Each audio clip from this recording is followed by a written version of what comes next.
Folks, Black Star Network is here. Hold no punches. I'm real revolutionary right now. Black power. Support this man, Black Media. He makes sure that our stories are told. Thank you for being the voice of Black America, Roland. Stay black. I love y'all. All momentum we have now, we have to keep this going. The video looks phenomenal. See, this difference between Black Star Network and Black-owned media and something like CNN. You can't be Black-owned media and be scared. It's time to be smart. Bring your eyeballs home. You dig?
Thursday, March 21st, 2024, coming up on Roland Martin Unfiltered, streaming live on the Black Star Network. The Tennessee Senate has voted to dismantle the Tennessee State University Board of Trustees, giving the power to Governor Bill Lee to appoint new trustees. We'll talk to one of the 6 people who oppose this measure. Alabama is the latest state to pass a bill targeting diversity and inclusion programs.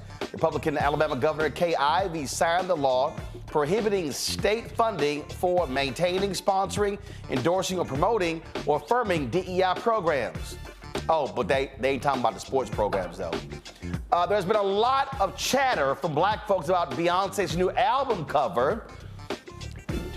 It's a lot of black people, clearly, who don't know nothing about black cowboys, black rodeos, and black folks and the U.S. flag in the South. We're going to break that thing down and try to help some folks out. And we'll be joined by some folks from the Bill Pickett Rodeo who will give folks a needed history lesson. Rashad Robinson, who leads Color Change, will be joining me in the studio to talk about his organization's latest initiatives. Plus, a black Kentucky state senator says she's been threatened with suspension because she's speaking for those who put her in office. Sounds kind of familiar to the brothers in Tennessee, huh? And the last Mississippi's Goon Squad has been sentenced to federal prison. We'll tell you how long he got. Plus, a victory for the family of the South Carolina woman who fought to keep her land from developers. We'll tell you about it. It's time to bring the funk. Oh, yeah, I'm rocking Gramblin's colors today. You know they had a big win in March Madness. It's time to bring the funk. I'm Roland Martin Unfiltered on the Black Sun Network. Let's go. He's got it. Whatever the miss, he's on it. Whatever it is, he's got the scoop, the fact, the find. And when it breaks, he's right on time and it's rolling. Best believe he's knowing. Putting it down from sports to news to politics. With entertainment just for kicks, he's rolling. It's on go, y'all. It's Roland Martin, yeah. Rolling with Roland now. He's funk, he's fresh, he's real, the best, you know he's Roland Martin now.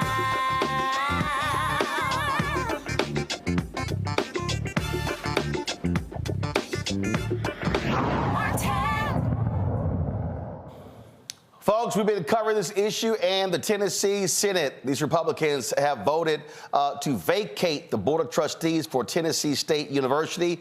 It was a 25-6 vote all along party lines, with all Republicans voting in favor of vacating and reconstituting the Board of Trustees.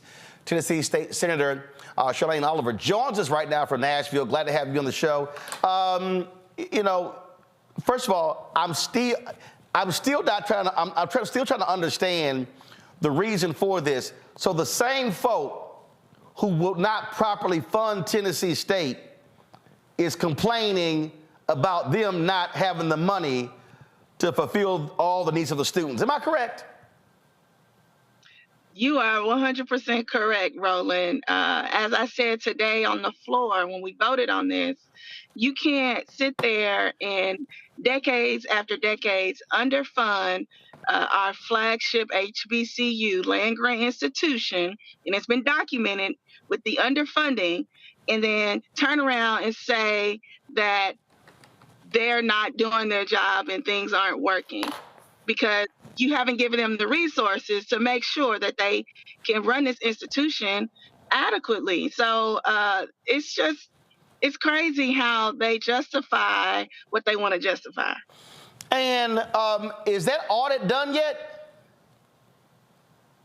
I have not seen the audit. I've been asking and asking. I want to be the first to see it. It has not been done. It's a forensic audit, which means that should the auditors find any malfeasance, which we don't suspect they will, this could come with criminal charges. So that is why this is so important, because we know that it's been documented in other previous audits that they have not been able to find anything. This is a comptroller who has been weaponized against our Republicans to try to go and sift and find what they can find to justify not having to hand over $2.1 billion to the institution. See, this is where I'm confused. So where I come from, you order an audit and you wait to get the results of the audit back, and then based upon those results, then you make decisions. It sounds to me like they've decided the outcome of the game before you finish the third and the fourth quarter. That's right. That's why this move to vacate the board is outrageous, because the university administration has done everything that they have asked, and they continue, as we know, folks like to do, is move the goalpost. So they are hell-bent on their agenda to make sure that they put folks on that board that they can control and who can control the money should they allocate the rest of their owed. The other thing that is that is strange here is that these are the same people who have been ticked off that Tennessee State has had an explosive enrollment, and they've been questioning, well, you know, why all of a sudden these kids go on Tennessee State and not our other schools? Well, there are reasons for it. And so this is also the danger I keep warning everybody about. The attacks on DEI, the attacks on CRT, the attacks on affirmative action, the attacks on all these programs, and I kept trying to warn people that our HBCUs that are public schools, many of them in the South, they are not safe because these are Republican legislatures that have supermajority control, and they can dictate what happens at these HBCUs. That is the danger here. That's right. That's right. And we have an attorney general who is leading the charge in the country against affirmative action, DEI, all kinds of attacks on Black folks. So we know what the play is here, but we should be telling our Black students to come home, come to HBCUs, because we're going to not go where we're not wanted. And they know that should we have students that continue to increase the enrollment of HBCUs, then that is going to decrease the enrollment at PWI. So I just think that we need to get a game plan together. Should the vacating of the board happen with all of the Supreme Court cases that are coming down, and make sure that parents know, students know that HBCUs are here to stay. And we're going to be okay, as we've always had to do, and be 2 times better with 2 times less the resources. I was texting Cliff Albright earlier with Black Voters Matter, and he said that their activists on the ground were very much engaged here. He told me that they had funded some efforts where, give me 1 second, where he said they text over 31,000 Nashville residents urging them to call the 9 senators on the Education Committee. He said this was at the point where the committee was voting on whether to advance the legislation. Close to 5,000 calls were made. Were y'all getting help from any other Black civil rights organizations? I'm on a text change with some, and I'm like, hey, guys, I've been saying for months, even going back to when President Glover was testifying and before, I'm like, hey, we got to be standing with Tennessee State. I mean, were y'all getting that support, or were people kind of quiet? That's been one of my biggest frustrations as a community organizer myself, co-founded the Equity Alliance. We know that there needs to be a public pressure campaign, and it hasn't been that way. That from what I've seen, a lot of TSU alumni has stepped up, but we need a national presence. We need folks to this should not just be a TSU problem. Right. And here locally on the ground, that's what it feels like. We need the larger Nashville community to rally around them, but also the larger national community to pick this up, the national media, like you have. Thank you, Roland, for keeping this at the forefront of the conversation. Where's the Urban League, the NAACP, and the National Black Caucus? Like, we need more people to have eyes on this, because we know that this Republican legislature, when the spotlight is put on them nationally, they start running like roaches. And so we need that public pressure, but we haven't seen it. Absolutely. Well, I'm sending a text to a bunch of these folks right now saying, hey, look, she's making the plea. They need the help. And each other show up there. And so, look, we're going to keep doing it. This is why Black-owned media matters. We can't control what other folk do. We can only control what we do. And so we're going to keep raising this point and keep pressuring folks. And you're right. People need to understand it's Tennessee State today. It could be A&T tomorrow. It could be Jackson State. It could be Florida A&M. It could be Texas Southern University. It could be Prairie View. We need to understand when they go after one and they go, oh, that was successful, then we know we can do this to others. Yep. All right. We need a unified plan. Thank you, Roland. Senator Oliver, we appreciate it. Thanks a lot. Thank you. Going to a break. We'll be right back with my panel right here on Roland Martin Unfiltered on the Black Star Network. I have something I want to tell you. I am running for president. Of the United States? Holy. I'm paving the road for a lot of other people looking like me to get elected. Brooklyn's first black representative. You're about to make history. You want to be president? You ain't no man. Maybe we should find your mother. All you got is your one vote. You sound just like every other politician. Do I look like every other politician? Freedom! Truly, you can't win. And why can't I win? I have an opportunity to make a difference. This isn't a campaign. It's a joke. The only thing anybody's going to remember is that there were a bunch of black folks who made fools of themselves. I'll kill you! See too much suffering. And I don't know how to not try. We're living it proud. Step by step. I don't think I'm special. I just want to remind people what's possible. We need something that's going to make some noise. The Black Panthers and Shirley Chisholm. It's like thunder and lightning. I'm going to force all the politicians to be held accountable. You gonna do all that? School teacher from Brooklyn. Harriet was just a slave. Rosa was just a domestic. Go! What is it you do for a living again?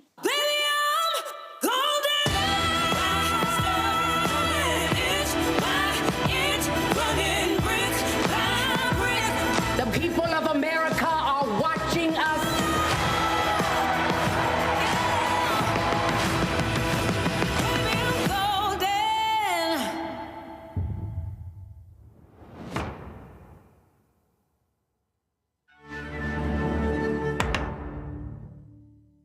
This is Reggie Rock Byford. You're watching Roland Martin, unfiltered, uncut, unplugged, and undamn believable. You hear me?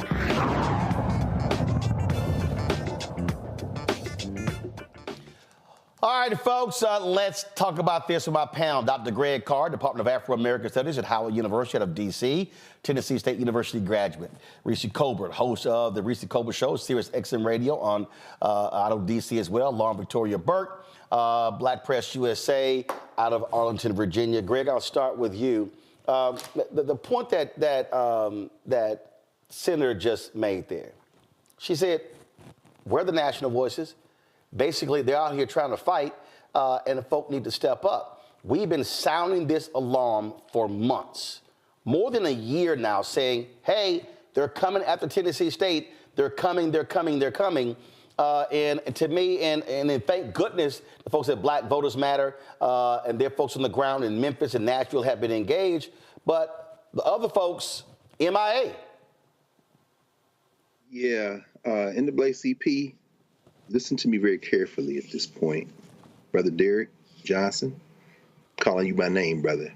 You, sir, and the organization you head, you all, at this point, as relates to Tennessee State, are worthless. Worth, W-O-R-T-H, less. LESS. Stand up. Have you forgotten Kelly Miller Smith, Nashville?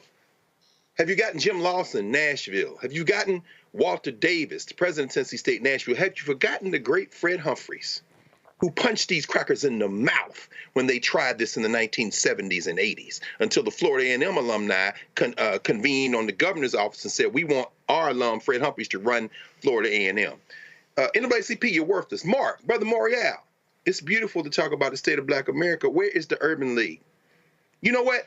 You legacy Negroes, just hold on for a minute. I'm telling you why I'm mad, because I was student vice president of Tennessee State from 1986 and 1987. We ran up on Ned Ray McWhirter. We ran up on the governor's office. I'm talking now to the Tennessee State students right now and all the alumni. Y'all need to run up on these crackers in the legislature. This hillbilly, Bo Watson, this Senator Bo Watson, the hillbilly from Hickston, East Tennessee, with his fancy, shiny degree from the University of Tennessee, Chattanooga, these hillbillies who can't spell but going to run roughshod over Tennessee State University. We need to break their backs, y'all. We've been talking about this a long time, but at the end of the day, Senator Oliver laid it out.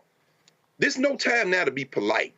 That white boy, what's that punk's name? Jason Mumpower. This the same one tried to run that game on Mason, Tennessee, and West Tennessee. He the comptroller. If they get a nickel, they want to be in control of it. You have to break their backs. If the NAACP don't step up now, y'all can cancel. I'm going to talk about y'all in a way that's going to make y'all wish that you had done this a long time before. You know, Lauren, when I talked about how these Republicans roll, they do things in one state and then they replicate. It is not scaring folks to say, other HBCUs, be leery, you may be next.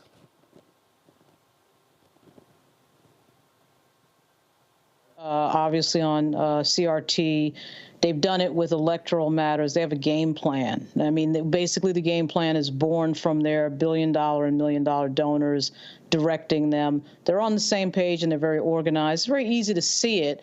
And we shouldn't be waiting around for investigative journalists. I mean, Jane Mayer has exposed a lot of what's going on the voting issues. But something like this, once you see it in one state, you are bound to see it again and again. And obviously, most of the HBCUs, if not all of them, are in the South. So it wouldn't surprise me. They're definitely on a kick to set back the clock when it comes to race. And Donald Trump is the quarterback of that. And some of the things that we thought were unthinkable to see have wound back are getting wound back. And on top of that, it coincides with the fact that our civil rights groups are, I think, basically controlled by corporate influence to a point where they're not as focused on some of these issues that you'd think they'd be focused on right away as they should be. I mean, the fact that the Darryl George thing took forever for anyone to say anything, finally the Black Caucus kicked in, but it's kind of like these things are taking too long. The State of Black America thing, you know, nothing against Mark Morial. I think Mark Morial is great, but that has been sort of rendered as an irrelevant moment at a time when it should be really relevant. So the timing of the Black legacy organizations being very quiet in these moments is extremely bad. I mean, you know, we're dealing with Donald Trump here on the horizon, and there's just not a whole lot of energy or activity. And that interview you did last week with the BLM person where it was word salad city and you couldn't figure out, you know, we're writing essays or whatever that was, that ain't going to cut it either. So there's clearly something that is wrong. I think it requires some sort of meeting of the minds and some planning, some institutional planning with these organizations, because you can see that on the right, they are now going for things that, again, we didn't think that they would go for. And they're trying to dismantle things and wind back the clock 50 and 60 and 70 years. Reese. Yeah, I mean, the reality is that we are not realizing that these things are not happening in a silo. These are opening salvo after opening salvo of what the Republican Party, as Lauren has said, is organized in dismantling our civil rights and our institutions, because they understand that when they dismantle our institutions, they're also dismantling pipelines. They're dismantling our ability to play offense. And when they're going after DEI in white spaces and then you go after the black spaces, then what the hell is left for the blacks, okay? So I think that people really need to wake the fuck up and realize that this is a red fire alarm. We saw more energy about, what was his name, Ed Reed, who got fired from Bethune-Cookman as the coach, and it was all up in arms. It was all over, trending all over. Everybody was debating about how, all kind of shit. But then we don't really hear a peep about this. And to your credit, Roland, you have been talking about this for a long time. This show on Thursdays, we've talked about it many times, but it's still not clicking. And I don't understand what it's going to take for it to click. I think it's fine to do all the celebrations and celebrate Black history and women's history and Black excellence and all this other kind of shit. But our institutions are falling apart right before our eyes. Actually, not falling apart. That's not even the right word. It is being dismantled right in front of us. And we're not even playing defense, let alone some damn offense. So this is very troubling. And I don't know who they're going to put in there, but if it's anything like that HBCU white man president who just got reinstated after allegedly bullying a Black administrator to the point where she committed suicide, then damn, we in some deep shit. I'm going to speak to that in a second. For instance, and we talked about this then, when the story came out that showed that Tennessee State, when the committee determined they had been underfunded some $500 million. Now, for people to understand, this is the story right here. This was what the Governor Lee responded to that, okay? And of course, look, they've been neglected for so long. He gives this report. He said they plan to fulfill their commitment to Tennessee State. Now, here's what's interesting. You see the quote here. The plan is to fulfill the commitment that we made to TSU, which is the largest and most historic funding commitment ever, $250 million plus additional funding, and we have worked together with TSU leadership to make certain those funds are spent correctly. That's the plan. Now check this out, y'all. I want y'all to understand that statement. You see that? We have worked together with TSU leadership to make certain that those funds are spent correctly. That's the plan. Now, it was $500 million. He says we're going to do 250. Guess when the white Republicans started questioning Tennessee State? After they asked for the $500 million. After they said we'll give the $250 million. Now, mind you, up until this point, they didn't give a damn about TSU. They're like, okay, whatever. But all of a sudden, what are these enrollment problems? What are these housing problems? All these things, all of a sudden, because then it was, y'all asking for all y'all money. And I was saying then to Black leadership, why are we not there standing with them saying, where's the money? We want the full $500 million. Yeah. The Biden-Harris administration came out showing how many land grant institutions, HBCUs, have been underfunded. Black leadership, where in the hell are y'all? Why you not saying, we're talking billions of dollars. Billions of dollars. Silent. Greg, go ahead. Oh, no, this is a much deeper problem. These white nationalists have always been attacking our HBCUs behind the cotton curtain, particularly the public ones that are in state capitals. Jackson State in Jackson, Florida A&M in Tallahassee, Tennessee State in Nashville. Tennessee State is the public institution in Nashville. What they have always wanted to do is take that university over so that their hillbilly friends can get degrees cheaply who work in government and work in the state capitol. This is a cycle, in other words. You go back to the 1960s and 70s, the threats to merge Florida State with Florida A&M. Every cycle you hear this business out of the hillbillies in the Florida legislature. In Mississippi, we see what those punks have been trying to do and have done to Jackson State over the years. In other words, this is a cycle. I'm bringing it up for this reason. Tennessee State has always been able to beat this back through the force of the community and political leaders. But this is why I say what you're raising is so very important, Roland. We're in a moment now in Black America where the American Negro has unilaterally disarmed. The Black petty bourgeoisie, the Black elite, have been so deeply and thoroughly integrated into the American idea that they don't want to threaten anyone. As Lauren has said, you got money coming in. So the idea is now to emphasize diversity, by diversity meaning heroic individuals in individual places, not institutions. And so as a result, they're not going to make any noise. In the 1970s, when Tennessee State went to war, beginning in 1968 with the Sanders versus Geyer case, and when it was settled, Tennessee State took over the downtown campus of the University of Tennessee, Nashville, because what these crackers were going to do is put a campus of the University of Tennessee in downtown Nashville. That's what they did, in fact, rather than go to school with them N-words. But we had warrior lawyers like Avon Williams, the man for whom that campus is now named, who went to war with these white boys. Where are the heroic lawyers today? I'm saying, Ben Crump, you want to be the man? Show up, big boy, and go get your boy, Derek Johnson, and y'all need to be on the steps of the Tennessee State Capitol. And you better be surrounded by all them 18 to 22-year-olds who go to Tennessee State, because I'm going to tell you about the students at HBCUs now. The spirit of standing up to these crackers is still there, but it isn't the minority now. Why? Because they're giving out internships. And everybody looks nice in their suit and their dress. And black excellence means representation. It does not mean forceful resistance. We are at a moment now where these white boys are rallying for their last cry, and I invite them to, as they're not having babies and as they die, the death bleat. This is the death bleat of the Jason Montpowers of the world. This is the death beat of punks like the governor, Bill Lee. This is the death bleat of people like the hillbilly from Hickson.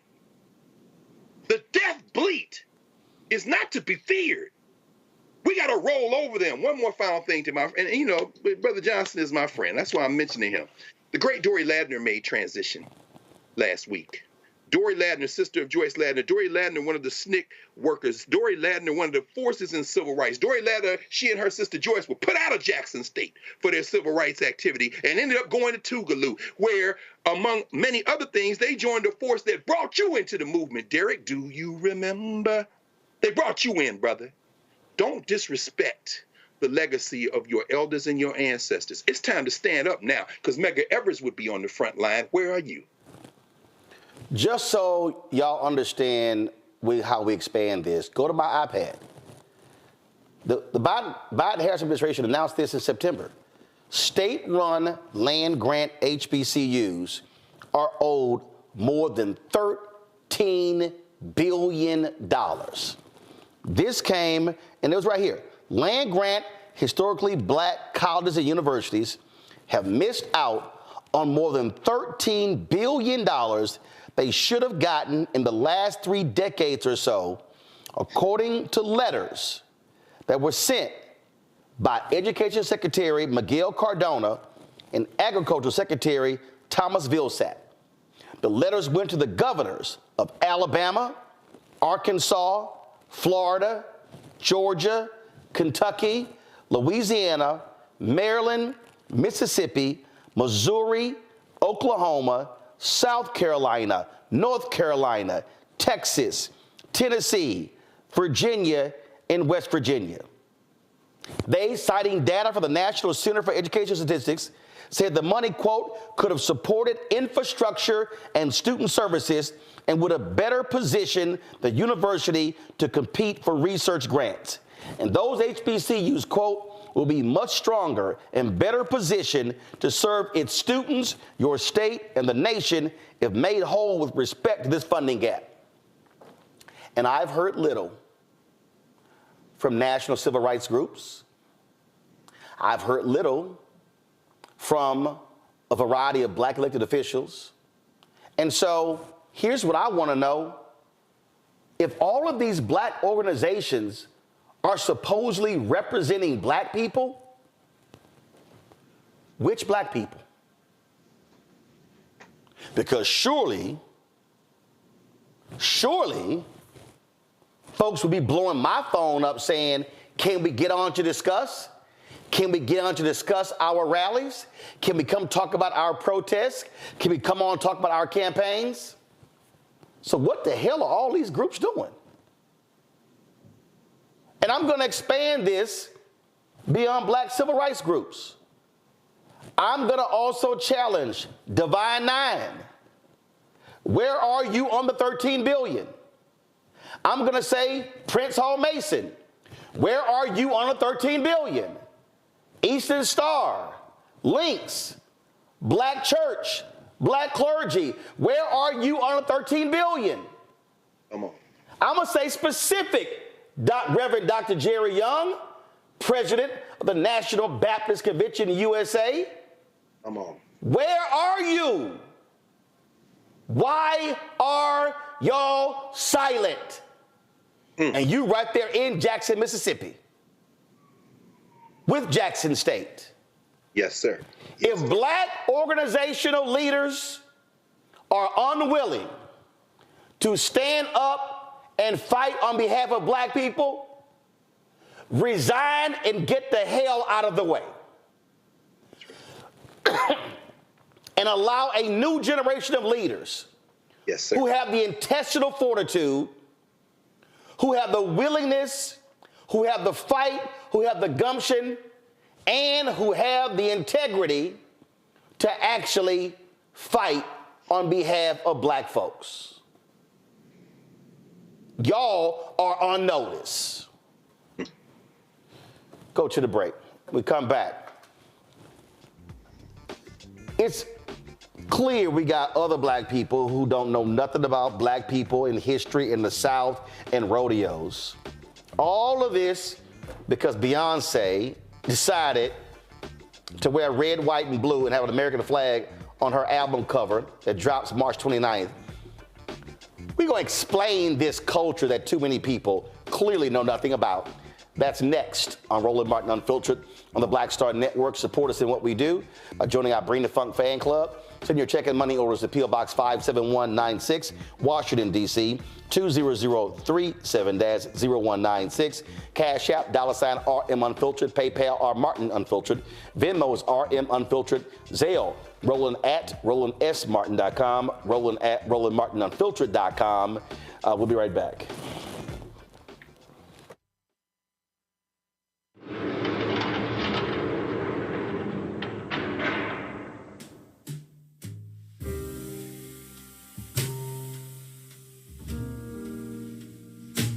You have the right to remain silent.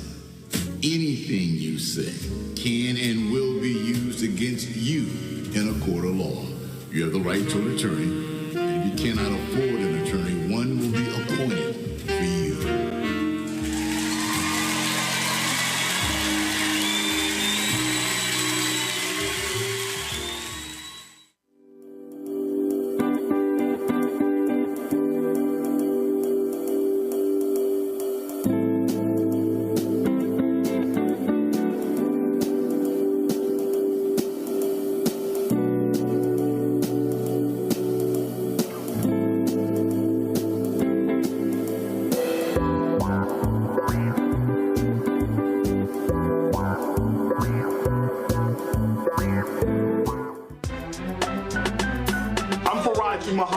From LA. And this is The Culture. The Culture is a two-way conversation. You and me. We talk about the stories, politics, the good, the bad, and the downright ugly. So join our community every day at 3 p.m. Eastern and let your voice be heard. Hey, we're all in this together. So let's talk about it and see what kind of trouble we can get into. It's The Culture. Weekdays at 3, only on the Black Star Network. Hey, what's up, y'all? I'm Devon Frank. I'm Dr. Robin B., pharmacist and fitness coach, and you're watching Roland Martin Unfiltered.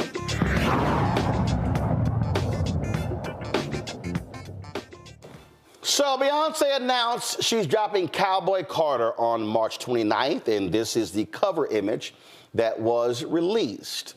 Well, people, of course, initially were hyped about this album. Then all of a sudden, then the folks start talking. They started talking about why is she holding that flag and why is she wearing those colors? And they started going on and on. First of all, not realizing that the colors that she's actually wearing, that's the Texas flag. And she, of course, is a native of Houston. Daddy from Alabama, mama from Louisiana, but she's born and raised in Houston. And then you see her, again, holding that flag. Well, it led to a lot of folk talking on social media about this. It led to others trying to educate people on the history of, one, black rodeos, educate them understanding the history of of country music and black folks in the South. And so I said, you know what? Well, we gonna have a conversation, since others are afraid to have it, so we can understand all of this. And so let's get into this right now. Joining me is the first African-American female rodeo announcer and the voice of the Bill Pickett Rodeo, Cynthia Villery from Pearland. Glad to have you here. And of course, from LA, Margot Wade LaDrew, Bill Pickett Invitational Rodeo's National Development and Sponsorship Director. Glad to have y'all both. Margot, I'll start with you. Again, a lot of these folks who ain't from the Southwest, who from the South, who don't know nothing about black folks, rodeos, cowboys, horses, I'm seeing them comment. And so they really don't understand that the image that Beyonce on the cover, you see that image at black rodeos all the time. Absolutely. Walk us through that. Well, it's America. Number one, rodeo has always been around and a part of black culture. 1 in 4 black cowboys were black. And so a lot of people don't even know, Roland, that the name cowboy came because they called black men, told them to get that cowboy. So it was a derogatory term. And then once they started making the John Wayne movies and all the other things, cowboy became hip, and it was that macho thing.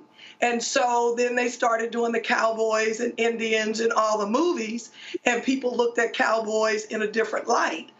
Knowing that that name originated it from black men working on the ranch. And at Bill Pickett Invitational Rodeo, we do the American flag because this is America.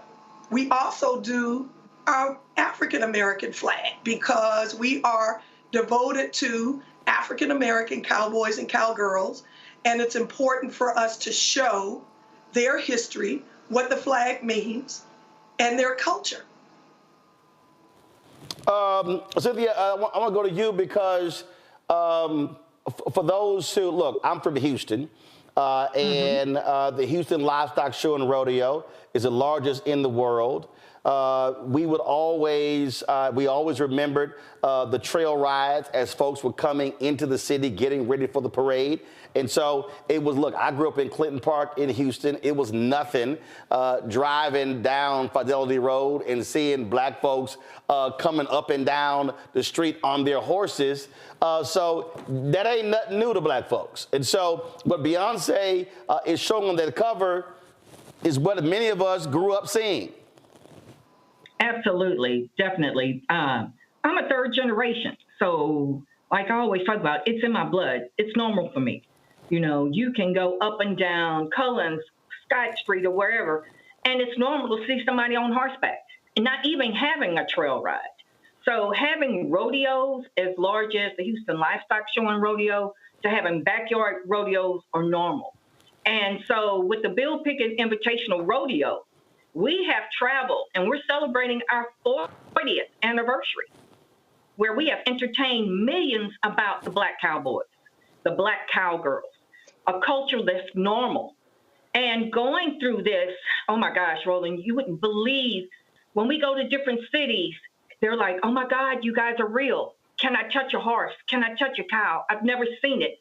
I've never seen real cowboys and cowgirls. And so for us to be able to do that over 40 years, going through what we went through and still pushing through and being the first among many things, that says a lot. I'm gonna go to a panel here with questions, but I want to go to Greg first. Greg, I know you got some book behind you dealing with this, so I mean, I ain't even go one of that. But I'm sitting here, Greg, and I'm looking at these folks, and they're sitting there going, "How dare she hold that flag? What it represents?"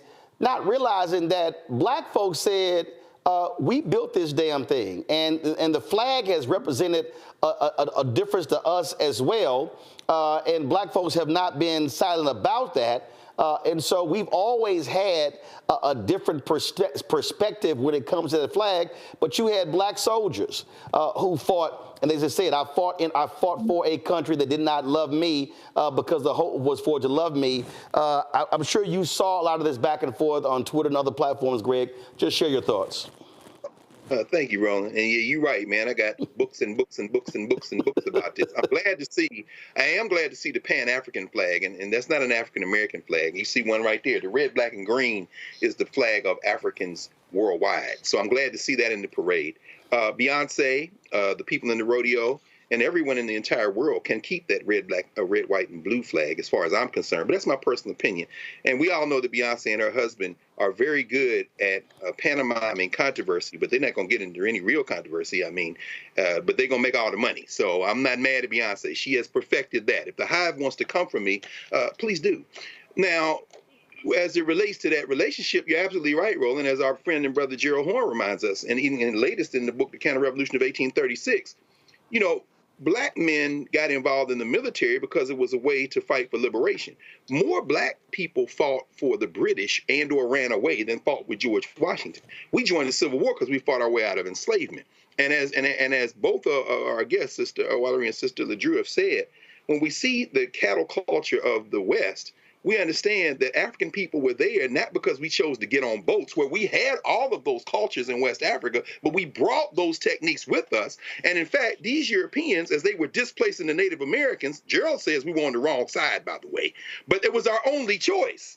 Now, when they had a choice, they went into places like Nacimiento, Mexico. They went and left the United States of America. Our fidelity is to our communities, and it's complicated, whether it be Juneteenth, all of these things. But, I'm interested in hearing y'all's thoughts about this complicated relationship between people of African descent in a settler state, because they're displacing the Aboriginals, and we had a different relationship with the Indians than they did most often.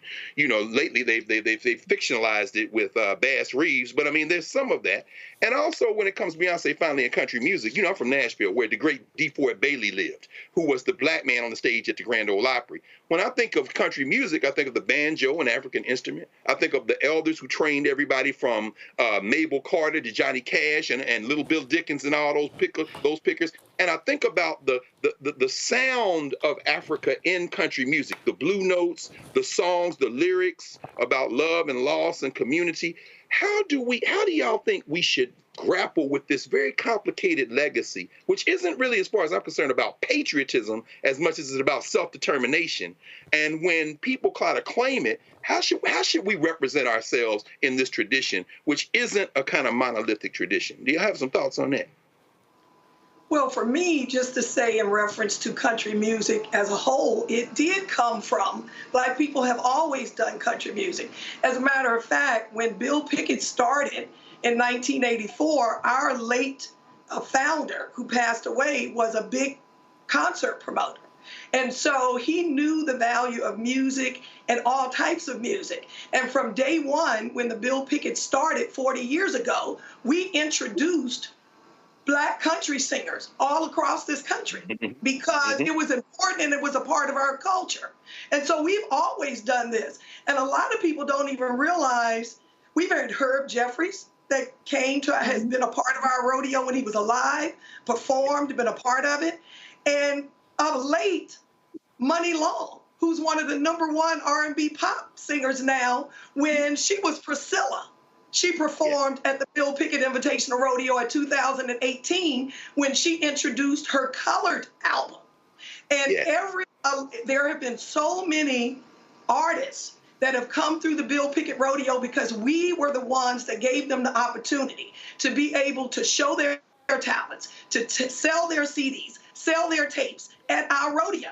It was the same thing. I just have to do a little bit of history here. When Bill Pickett started in 1984, our Cowboys were not really allowed to do any of the other competitions because they didn't have the funds, a lot of them. They weren't let in, and a lot of people said that they didn't have the talent.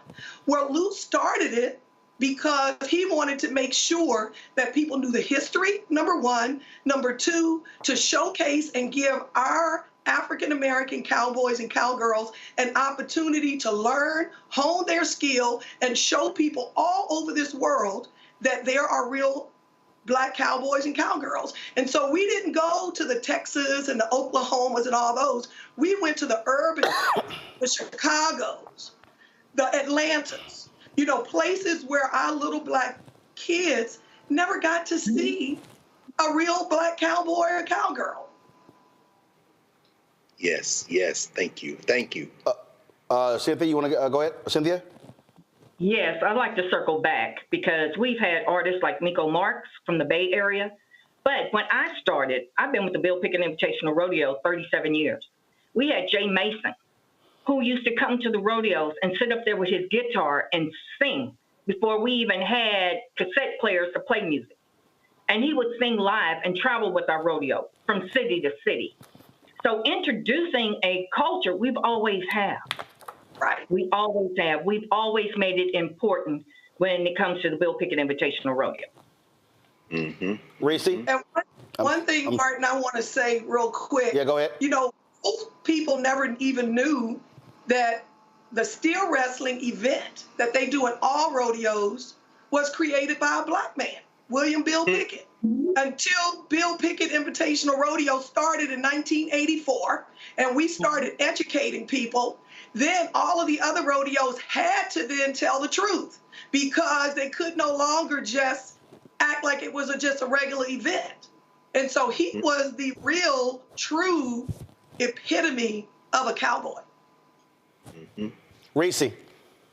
Yeah, I'm curious to see how people can watch these events or if there's any kind of documentaries or movies about this where people can get more well-versed, because now social media rules all, right? So if it doesn't hit social media, people don't know what's happening. So that's what I would like to know.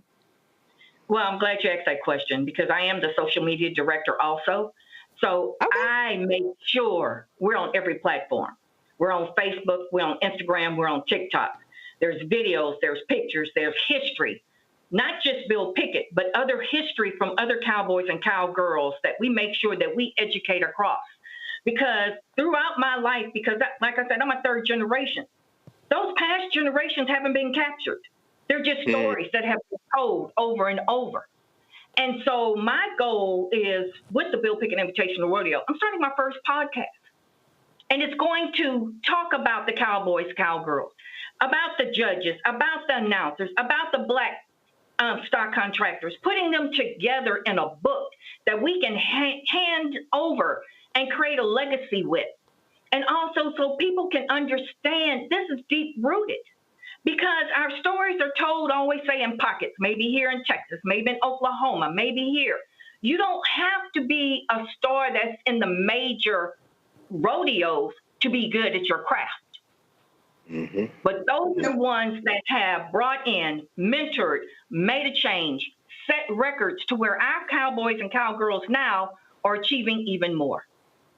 Mm-hmm. And we also, you asked about seeing, we are now have a residency show at the oldest rodeo arena in the United States in Cowtown Coliseum.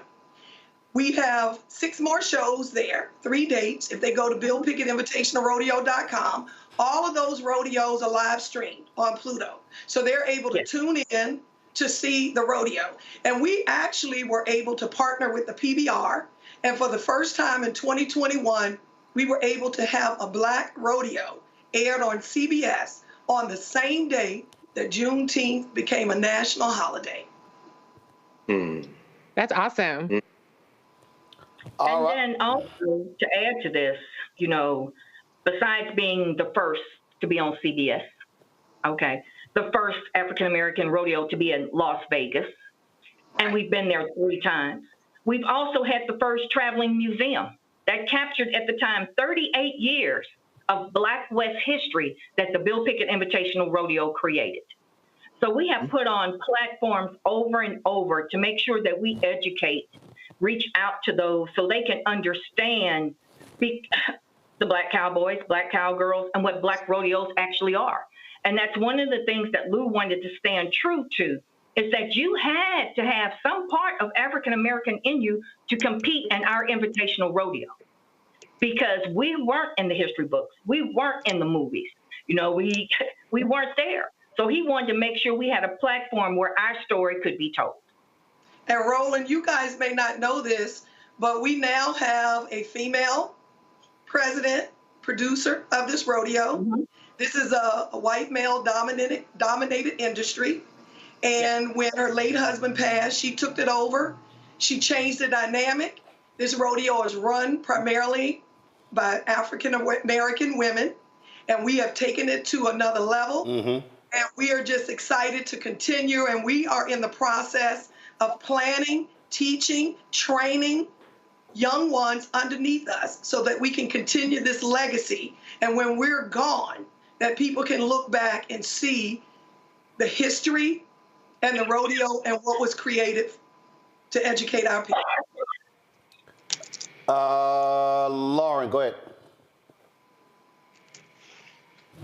Sorry. I got to counter Dr. Carr a little bit. Dr. Carr, I'm thoroughly enjoying watching a black woman on a white horse with a big flag looking powerful on a record cover. I mean, I love it. I think it's great. I'm thoroughly enjoying everybody complaining about it, everybody bitching about it, because at the end of the day, it's a power pose. That's what this is. It's a new John Wayne pose. It's an update to all the powerful cowboys we had to watch when we were kids, and she has updated that and then taken the flag of the country and used that as a prop. I wish she had a sword in the air and with like money flying in the air. Then it would be completely perfect. And I just want to ask the ladies, I just want to ask the ladies, do you think you'll see a spike in attendance as a result of her sitting on this horse and blowing? You know, the album is going to blow up. It's going to totally blow up. So I wondered if you've had any contact with Beyonce's people. I mean, I wish she would pay tribute to people like DeFord Bailey and Leslie Riddle. Leslie Riddle is the guy that wrote the song. But here's the deal, Lauren. We don't know. She's already said there could be some surprises on this album. So we don't know who's going to be featured. And look, here's the deal. Ever since she dropped Texas Hold'em in 16 carriages, you've seen a number of people now highlight other black country artists. And you've seen folks go back and actually talk about the history. And I think Leslie Riddle is going to come up in that conversation. We've also seen a lot of white folks on TikTok dancing to that first song in cowboy hats. So I think it's going to be a big success. So ladies, I just wonder if you think you're going to see an uptick in activity around what you're doing. For us, the last 3 years, out our rodeos. we have sold out every performance. Right. Where this year we're adding additional. When it was during COVID, and we could not rodeo, our social media pages continued to grow. Absolutely. Because we didn't stop. We continued to educate, continued to letting everyone know who we are. We still had people calling us for Zoom calls to be able to educate in schools and everything else. So our growth is based on our history for 40 years. All right. Absolutely. And what you'll see is Bill Pickett has some surprises for you guys coming very soon. That's all we can say. We are the first for everything. We're the one, the only, and the original all-black rodeo, the Bill Pickett Invitational Rodeo. We don't follow people. We do things first. So we have some surprises coming up our sleeve when we hit June. And so we just want people to stay tuned. And I think what Beyonce has done is just open the doors for people to start recognizing those country artists who've been here all along, that they did not give them a chance because they've always been here. Well, I just hope that, again, that in all of this, people, first of all, learn the history of black people, learn the history of black cowboys, learn the history of black folks in country, learn the history of black resistance, because I think a lot of people are just commenting, not knowing what the hell they're even talking about.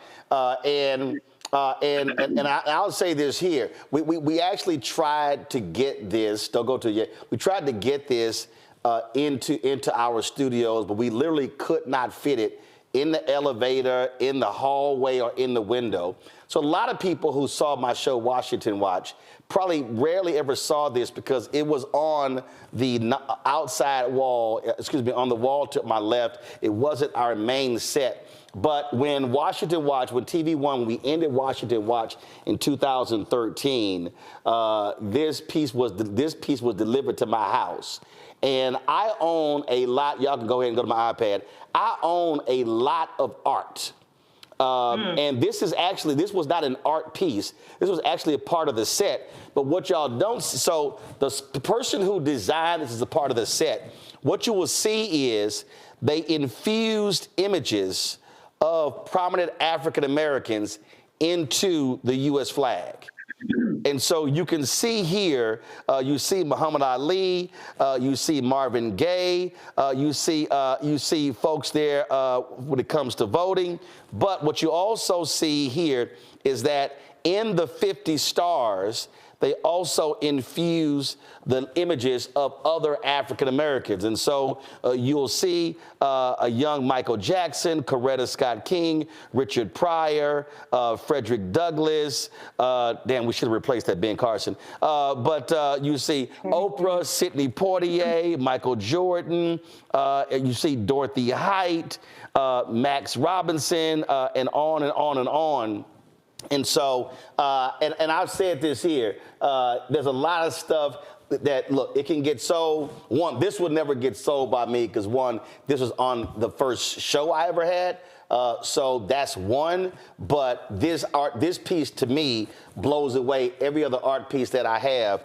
And so for folk who have a problem with the American flag, I understand all your stories, all the background. But what I do know is black folks, we made this thing real. And as King said, we gonna make y'all be true to what you put on paper. So I look forward. So when is so you said the Bill Pickett Invitational. I'm on your website right now. So how many cities are you in? I see Memphis, Oakland, LA, and Atlanta. DC, and we have our finals. Say it again. Which has already happened, and we also have 4 dates in Texas. So when are y'all in DC? The third weekend in September. Third weekend in September, but you kick things off. When do things kick off? What's the first date? It was in January. We did Martin Luther King Rodeo in Denver. Got it. So when's your next one? We had our next rodeo is coming up in Memphis on the 13th. So we will be in Memphis, and then from there. 13th of what? 13th of what? April. Got it. April. So Memphis, April 13th, and after that? We're in Fort Worth. When? The 18th. April 18th? Of May. Okay, May 18th. May 18th. Then we're in Los Angeles and Oakland the second and third weekend of July. They're back to back. We do a 2-week run then. Okay. Then we go to Atlanta the first weekend in August. Then we're back in Fort Worth the third weekend. I think it's the 20th of August. Then we do our finals in September. Okay. All right. But we also have our Juneteenth rodeo in Fort Worth, Juneteenth weekend. Okay. All right then. Well, look, I'm gonna have to stop by one of those. I'm gonna bring Greg with me. I know he can wear some boots with a dashiki. You know, the young lady asked about the Beyonce's family coming out. Well, you know, Glenn Turman has been the Grand Marshal for the Bill Pickett Invitational Rodeo. A lot of people may not know that, for 38 years. And he's very close to the Carter family. Well, in fact, in her video that dropped for Texas Hold'em, he's in the video. Absolutely. And Tina Knowles, the mother, comes to the rodeo quite often. She loves it. So, and we have a lot of people that support the Bill Pickett. So we're just happy that we have been able to survive, Roland, for 40 years. People said nobody would ever come to a black rodeo. They weren't going to come. They wouldn't see. And we've proved them wrong. And now being in Fort Worth, our rodeos sell out more than some of the other rodeos. And so, because people come from all over the world, because in Europe and Spain and Italy, we meet them at the rodeo. They've never seen black cowboys and cowgirls before. And Bill Pickett also had an art gallery show that was done by some photographers in the streets of Paris. Well, Glenn Turman is the biggest cowboy in Hollywood. He's invited me to go riding with him. I just saw him Saturday at the NAACP Image Awards. Yeah, and he was dressed. Come on, guys, go to my iPad. He was dressed accordingly, and that was him at the Image Awards. And so that's always Glenn. So look forward to dropping in. Look, I got about 14 pair of cowboy boots and a few hats, so I'm sure we can rock it at one of them. So we appreciate. We'd love to have you. All right, we appreciate y'all joining us. Thanks a lot. Thank you so much, man. All right. Yeah. Now, y'all, I know all y'all watching. Y'all want to see Greg and dashikis and cowboy boots. I know y'all do. I know y'all do. I had cowboy boots, man, as a kid. You know, I'm from Nashville. That's why I say I ain't got no smoke for Beyonce, but let's be very clear. Beyonce done gone from the marching band, of course, Texas Southern. She grew up there. She been Yemaya and Oshun and Lemonade. She's a black is king. She Pan-Africanist.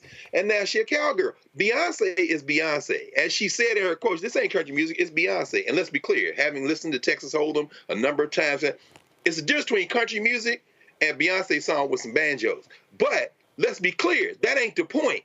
Beyonce is trolling everybody. I agree with you, Lauren. Now, I draw the line at that funky flag because I guess we're all going to find out whether or not you can really troll a white supremacist system that at the end of the day, you may be mad because you wrapped yourself in that flag, but at the end of the day, if they still got the power, who cares? Well, she did say it's not going to be a country album. It's going to be a Beyonce album. Exactly. But I absolutely would love to see her win all them damn country music artists CMA awards after they crapped on her 8 years ago and just roll up on that stage. That'd be good. That'd be good. All right, let me go to a break. We come back. We go chat with Rashad Robinson, Color of Change. You're watching Roland Martin Unfiltered right here on the Black Star Network. Back in a moment.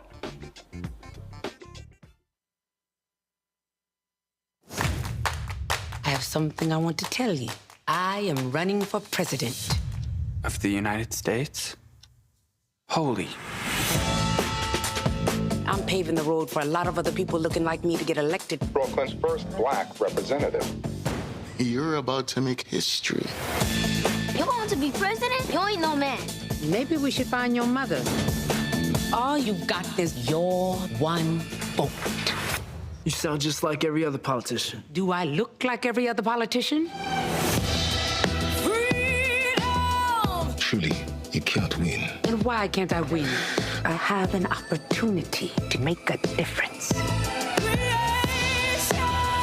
This isn't a campaign. It's a joke.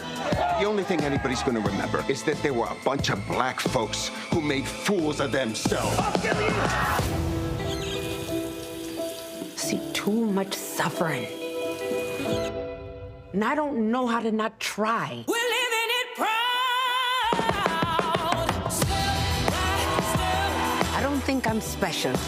I just want to remind people what's possible. We need something that's going to make some noise. The Black Panthers and Shirley Chisholm. It's like thunder and lightning.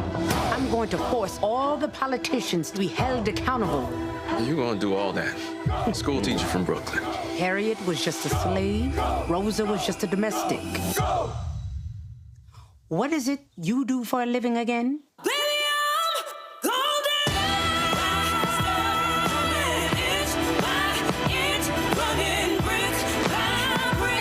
The people of America are watching us.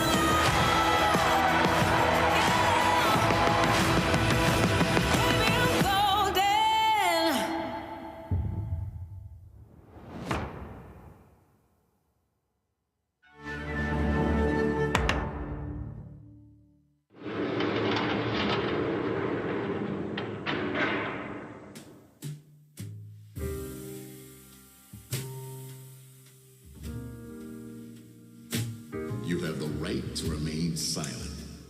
Anything you say can and will be used against you in a court of law.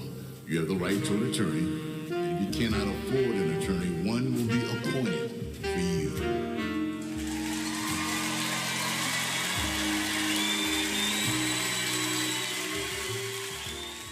Janet actually called me, and she said, "Do you remember us having an argument in the studio, whatever?" And I said, "No, not really, because we never argued in the studio."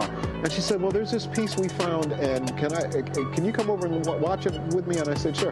And I went over and watched it, and I loved it. I just started laughing. I said, "This is great. This is great, Janet." And she said, "Okay, so you're okay with this?" I said, "Yeah, I'm fine with it." Because literally, we worked together for, I don't know how many days we've been in the studio together, and literally we had maybe one argument like that, right? And it was captured. But of course, that's the thing that absolutely people want to see. But yeah, that kind of thing happens. Some days that's with your voice isn't good today. Let's just go see a movie, or let's go just chill. Or some days it's tough love, like you got to do that again.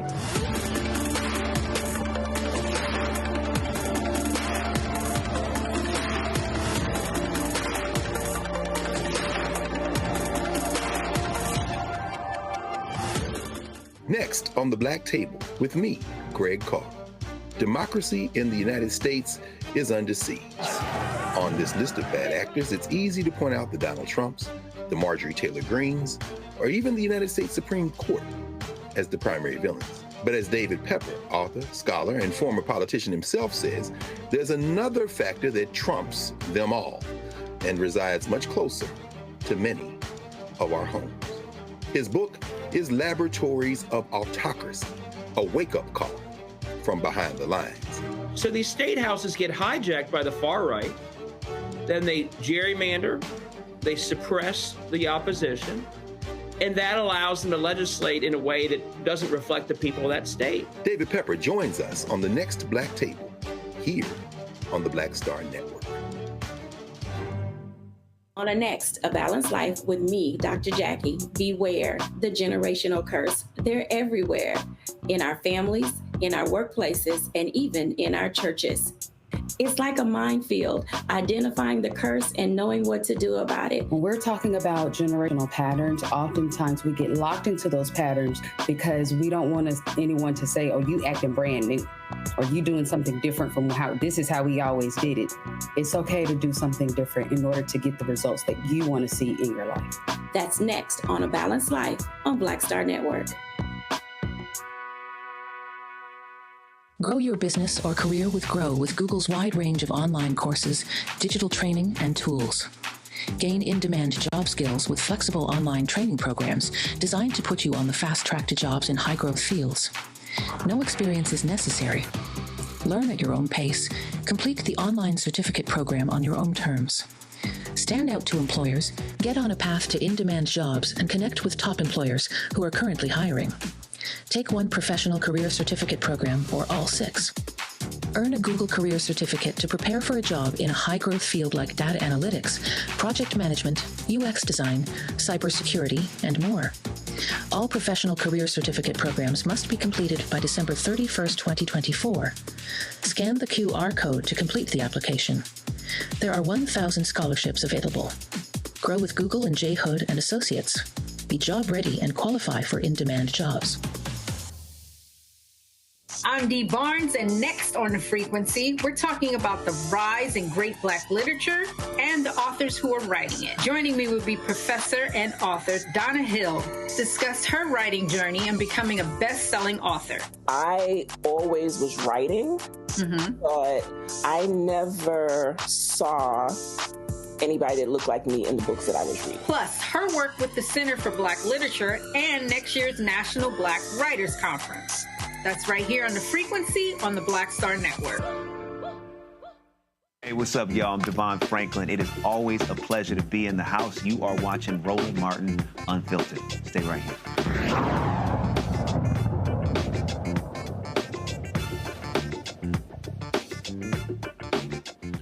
All right, right, folks, welcome back to Roland Martin Unfiltered. There's a whole lot going on. We've talked about on this show the constant attacks against DEI, of course, in Alabama. The governor signed the measure outlawing all DEI programs. They're moving forward with that in Kentucky. We see what's happening with artificial intelligence and how black folks are just being abused, even in the fake world. And we still have all of these companies out here that promise billions upon billions to black people in the wake of the death of George Floyd, and most of them ain't done a damn thing. Well, Color of Change has been on the front lines of those issues. Rashad Robinson, who leads Color of Change, joins us right now. What's up, man? Good to see you. Good to see you. So let's talk about first. I don't know. It's so much. It's so much. Let's talk about, again, the DEI text. Well, people have to understand this is a well-funded, clear, direct attack. I'm calling all of this anti-blackness. And the effort to stop any program, not just affirmative action in colleges, but they're going after law firms. They're going after Fearless Fund. They're going after corporate America. They're going after any and every program or initiative that has been a helping hand to anybody black or minority. But I really say these are anti-black initiatives. Well, folks have to understand that this is about closing the door to education, to government contracts, to employment, closing the door of opportunity across the board. I know we talk about DEI and we talk about affirmative action, but those are solutions to a problem. The problem is unearned opportunity, unearned access, privilege, all of those sort of things that allow for people to get things, to allow white people, to let white men in particular, but white people across the board to get things that they haven't actually earned, right. While we're fighting over crumbs. And so what ends up happening, their strategy is now we start arguing about whether or not we like affirmative action. Right. Or whether or not we like DEI, or whether or not a DEI program has been beneficial or not. These are solutions. Perhaps they haven't always been the best solutions, but at the end of the day, what they're closing off is any solution to dealing with the problem.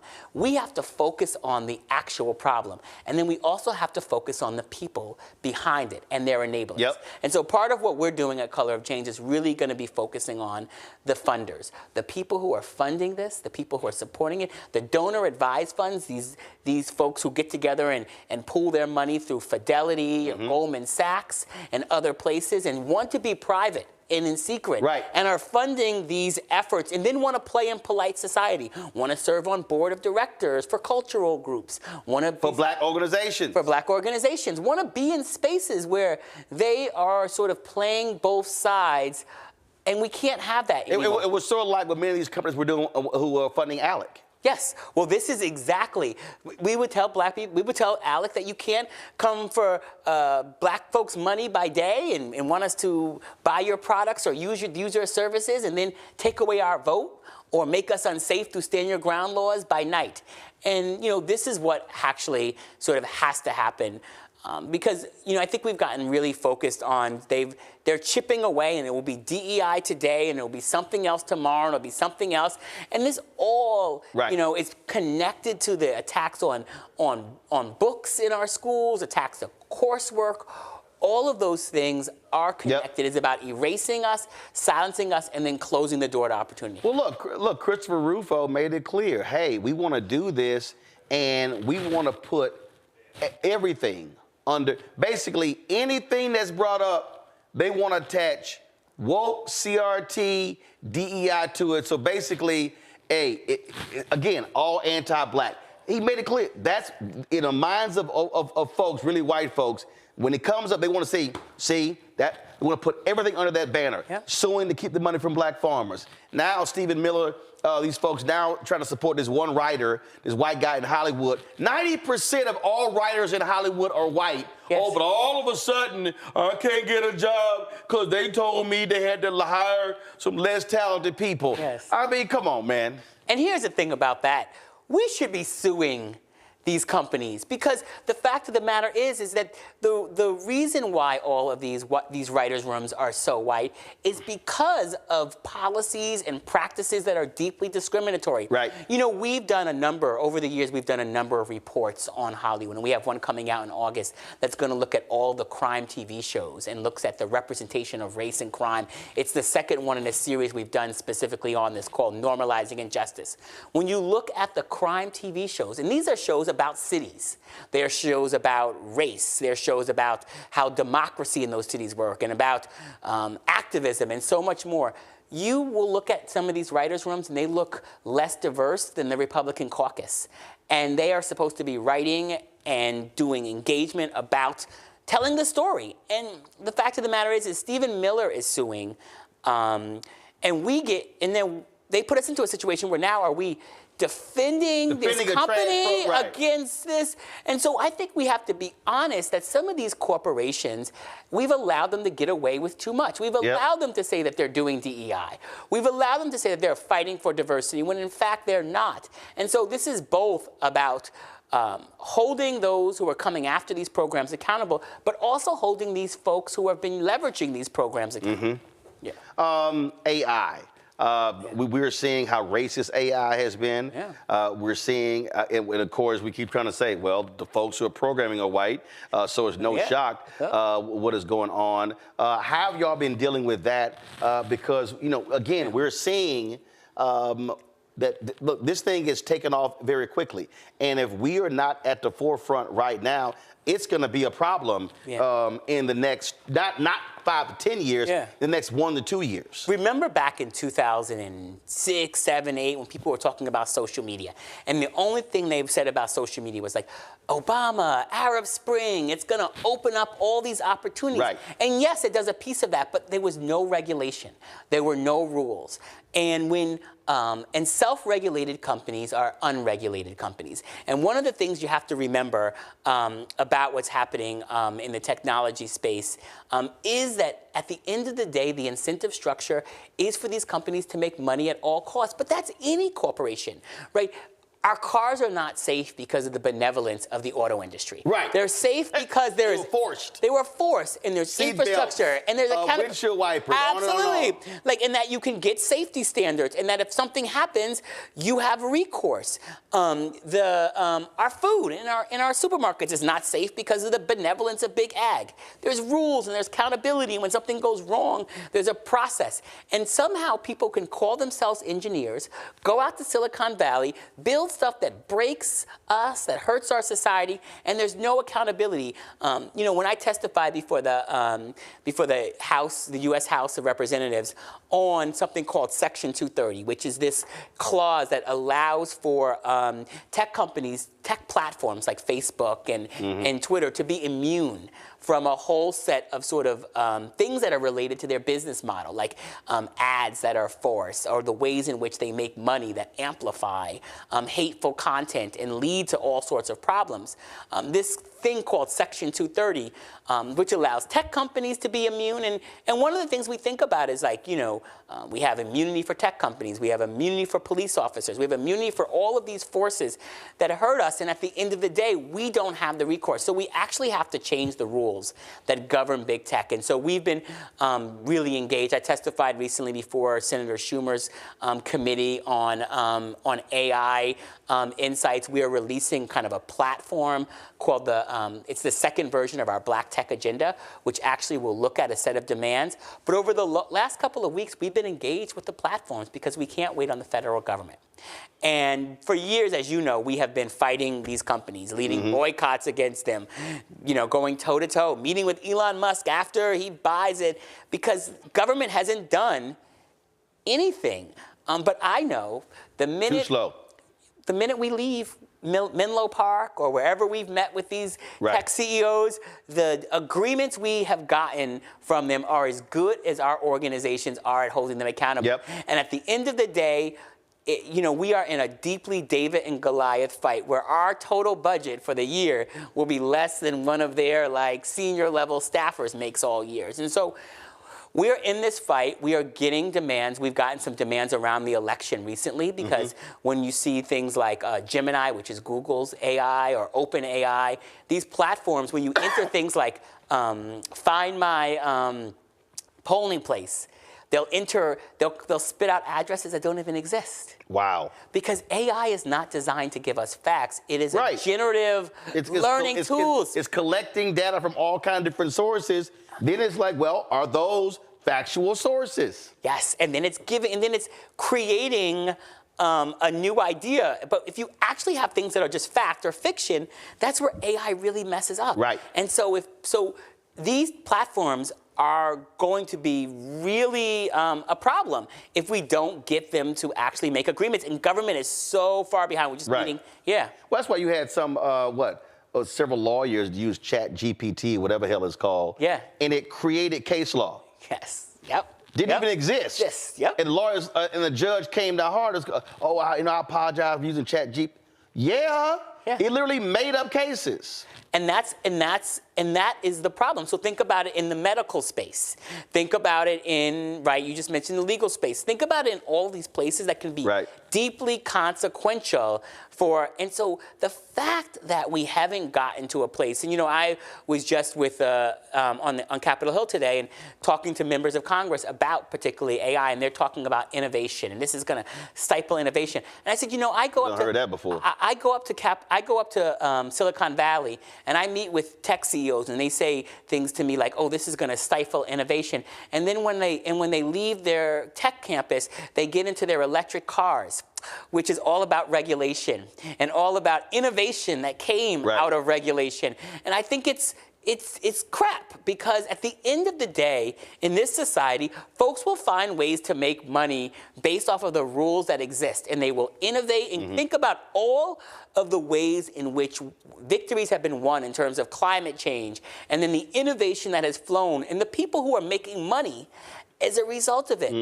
The information environment that is crappy as a result of what is happening around AI, what is happening around mis and disinformation and amplification, it serves the billionaires. It serves the people in power. And, we're going to be obviously running a lot of campaigns, but what I know about this is that if the government doesn't actually put in rules and enforcement, we're just going to constantly lose, and we have to make this a priority. Hold on one second. Going to a break. We come back.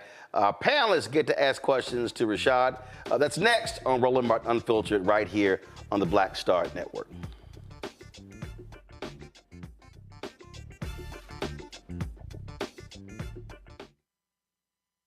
When you talk about blackness and what happens in black culture, we're about covering these things that matter to us, speaking to our issues and concerns. This is a genuine people-powered movement. There's a lot of stuff that we're not getting. You get it, and you spread the word. We wish to plead our own cause. Too long have others spoken for us. We cannot tell our own story if we can't pay for it. This is about covering us. Invest in black-owned media. Your dollars matter. We don't have to keep asking them to cover our stuff. So please support us in what we do, folks. We want to hit 2,000 people, $50 this month, raise $100,000. We're behind $100,000, so we want to hit that. Y'all money makes this possible. Checks and money orders go to P.O. Box 57196, Washington, D.C. 20037-0196. The Cash App is $RM Unfiltered. PayPal is R Martin Unfiltered. Venmo is RM Unfiltered. Zelle is Roland@RolandSMartin.com. On the next Get Wealthy with me, Deborah Owens, America's Wealth Coach, are you working hard and yet your performance doesn't reflect your paycheck? On the next Get Wealthy, you're going to learn some savvy career moves so that all your efforts actually show up in your bank account. Joining us is the founder of a career network, and she's going to share the 3 R's of accelerating your financial growth. Here's a tip as well. If you are an individual contributor and you desire to be a leader, do the work where you are now. Because if you do the work where you are now, when you do reach the level, you'll be prepared to stay there. Right here on Get Wealthy, only on Black Star Network. Hey, what's up? Geek Tony in the place to be. Got kicked out your mama's university, creator and executive producer of Fat Tuesdays, an air hip-hop comedy. But right now, I'm rolling with Roland Martin, unfiltered, uncut, unplugged, and undamn believable. You hear me?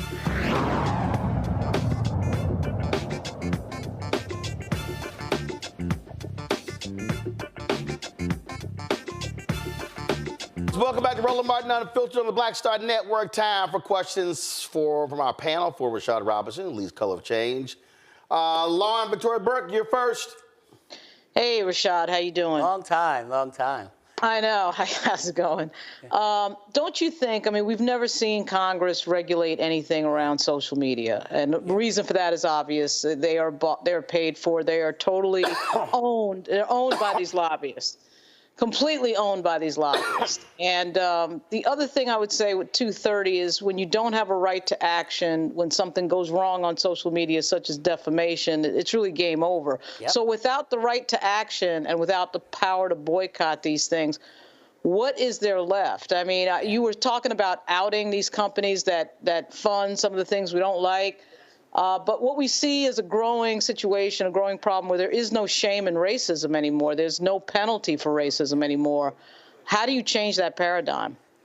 So yeah, I have to say that there are days where I'm like, you kind of want to throw your hands up. You know, we do $1 billion boycott of Facebook, and then you get some demands out of Mark Zuckerberg and at the time Sheryl Sandberg, and then you see that Facebook makes money, and then even during the boycott, and you see some of the things that you felt like you got as a result not actually pan out into the change. And absolutely, we got, you know, we thought we were getting close last time around an antitrust legislation during the last Congress, which would have been our last chance with like both bodies and the president. And we recognized that we were just absolutely outgunned by the lobbyists on both sides. I think our best path is going to be the regulators. It's going to be the DOJ and the FTC. And the FTC has proven probably the best path. And Europe.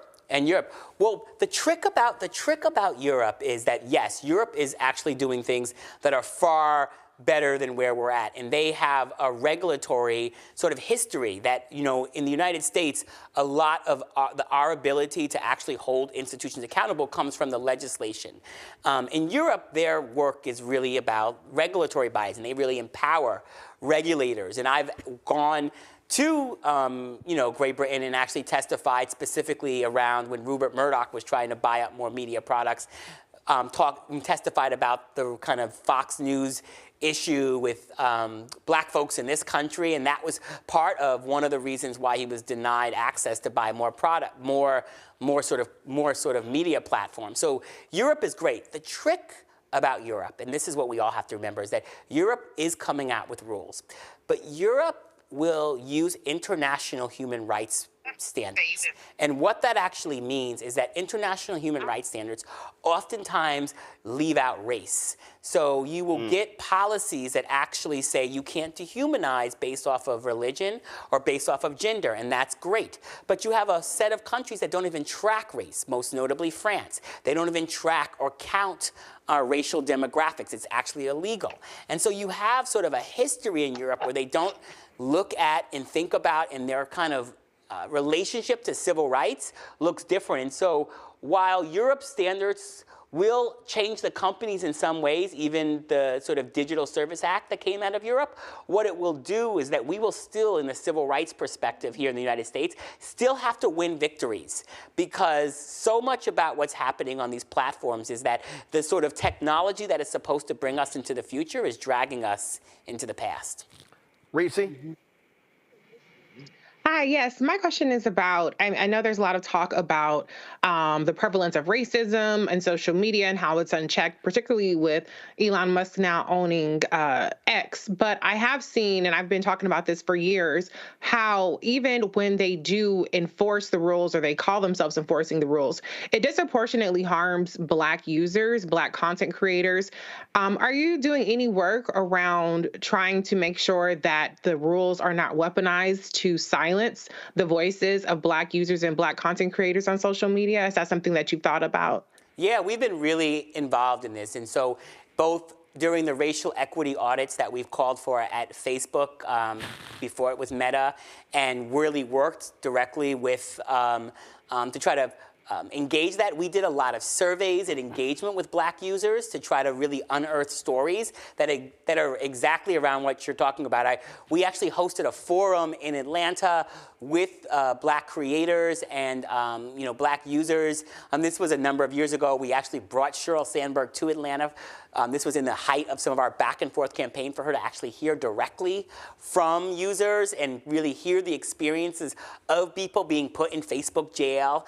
They said Facebook jail didn't exist, but I know more than enough people that know that they've had the experiences of simply being able to talk about a racist experience that they have, and then that being called racist. And so we've have a number of those examples, and that's absolutely been part of not just how we've pushed on policies, but how we've pushed on personnel. Because a lot of this has been about the personnel at these companies, from the content moderators on up, really having a nuanced understanding about how different communities engage. And as things go to AI, and more of this sort of content moderation is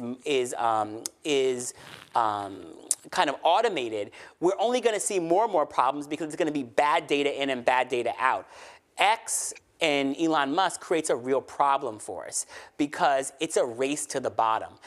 All of the sort of things that have been won over time, and this is why self-regulation is such a problem, is that the race to the bottom now creates a kind of market force that makes Google and Facebook say that, oh, we're not as bad as X. And so we're doing X, Y, and Z, which is not nearly enough, but X is so far in the gutter that we have these problems. But when there's something bad on, let's say, a Facebook, it's such a bigger problem because Facebook has 3 billion users. So that's more followers than Christianity. And so what their ability to actually even monitor and engage and even take seriously what you're bringing up becomes really hard. And so we are paying attention to that and making sure that the rules that we get in place are not sort of disproportionately impacting Black people or not used to stifle Black voice, Black creativity, Black content. Greg. Thank you, Roland. It's good to see you, Brother Rashad. I had initially wanted to ask you if you had any thoughts about Steve Mnuchin and some of these white nationalists trying to put together consortiums to force the sale of and then purchase TikTok and how that might impact us. But given the story that came out of Nashville today as relates to the white nationalists trying to destroy Tennessee State University's board, I know that back in June, you released a statement on behalf of Color of Change demanding justice for Black applicants beyond affirmative action. And one thing you talked about was Congress providing more funding for HBCUs and MSIs. And I also know that there's an option, of course, with Color of Change of starting your own petition so people can do that. Any thoughts on how Color of Change could get involved directly in this struggle out of Nashville to prevent the Tennessee government, state legislature, and governor from taking over the Tennessee State University board? Well, I think there's a couple of things that need to happen. First, we need a robust engagement from Merrick Garland and Kristen Clark and the DOJ. We have playing defense far too much on these issues, trying to defend a set of things that are solutions, once again, to a problem, rather than actually go on the offense at the sort of root, the ways in which these policies and practices will no doubt lead to a whole set of discriminatory outcomes that if we are both clear and creative with how we take these things on, I believe that there's sort of legal path that we should be engaging, and there's no reason why we shouldn't be demanding that. This is the consequence of elections, that you have people in office that actually care about these things, and we have to hold them accountable for it. That's one. I do think that looking for the right types of campaign levers is part of what we do. Of course, we allow folks to create and start their own petitions, but we're absolutely going to look for where are there openings. Because part of this is that, going directly at racist forces and asking our members to call on such and such to do something when we know such and such doesn't have any incentive to listen to us. And so we're oftentimes trying to figure out who are the enablers Who are the folks that actually want to play in polite society? Who are the folks who will have to pay a price for their association?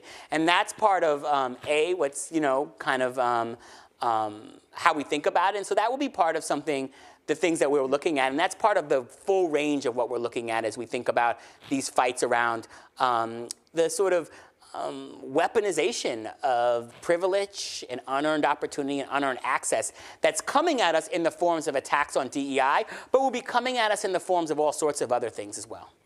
And last point, unlike other civil rights groups, y'all do not take corporate funding.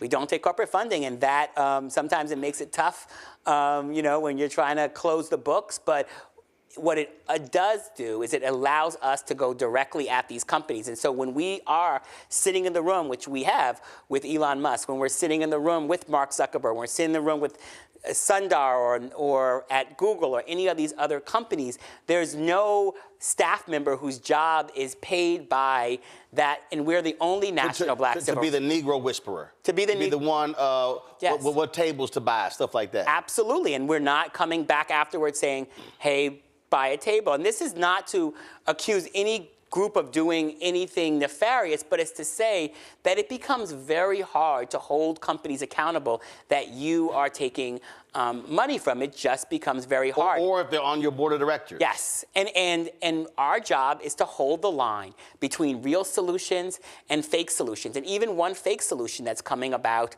in terms of all of this stuff that's happening around emissions is that, we're just going to end legacy emissions and walk away, right? And I don't care whether or not you end legacy emissions or not, but let's be clear that doesn't solve the problem because privilege doesn't start at the point when someone's admitted to college.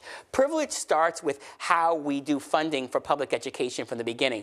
Privilege starts with who gets access to programs and opportunities. Privilege starts with the neighborhood and zip code you're in. Privilege starts in so many places.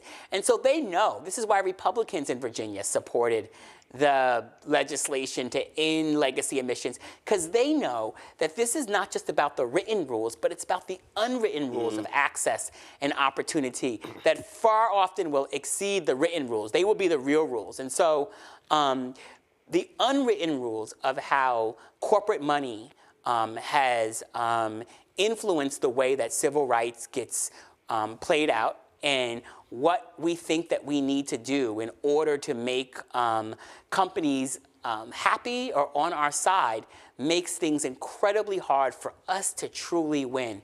Because at the end of the day, the companies will never give us enough money to be powerful enough to push back on them. They'll just give us enough money so that we want more of it and so that we are now in relationship with them. All right. Rashad Robinson, appreciate it, man. Appreciate you always. Thanks for stopping by. Thanks for having me. Yeah. All right, folks, we come back. Why are Kentucky Republicans trying to shut down a black woman who's an elected member of their body from speaking? She will join us next, right here on Roland Martin Unfiltered on the Black Star Network. Support us in what we do. Y'all know we fighting a good fight when it comes to trying to get these companies to advertise. $340 billion spent every year on advertising. 1% goes to black-owned media. 1% of $340 billion. So your support is crucial. And so our goal is to get 20,000 of our fans contributing on average $50 each for the year. That's $4.19 a month, 13 cents a day. You can't give that. We give less. We got people, look, every dollar matters. People have given us $10, $5, $1. We appreciate that. We've had people give us $1,000, $5,000, $10,000. We appreciate that as well. And so send your checking money order to P.O. Box 57196, Washington, D.C. 20037-0196. Cash App, $RM Unfiltered. PayPal, R Martin Unfiltered. Venmo's RM Unfiltered. Zelle, Roland at RolandSMartin.com. Roland at RolandMartinUnfiltered.com. We'll be right back. Carol, come snap. I have something I want to tell you. I am running for president. Of the United States? Holy. I'm paving the road for a lot of other people looking like me to get elected. Brooklyn's first black representative. You're about to make history. You want to be president? You ain't no man. Maybe we should find your mother. All you got is your one vote. You sound just like every other politician. Do I look like every other politician? Truly, you can't win. And why can't I win? I have an opportunity to make a difference. This isn't a campaign. It's a joke. The only thing anybody's gonna remember is that there were a bunch of black folks who made fools of themselves. See too much suffering. And I don't know how to not try. We're living it proud. I don't think I'm special. I just want to remind people what's possible. We need something that's going to make some noise. The Black Panthers and Shirley Chisholm. It's like thunder and lightning. I'm going to force all the politicians to be held accountable. You're gonna do all that. School teacher from Brooklyn. Harriet was just a slave. Rosa was just a domestic. What is it you do for a living again?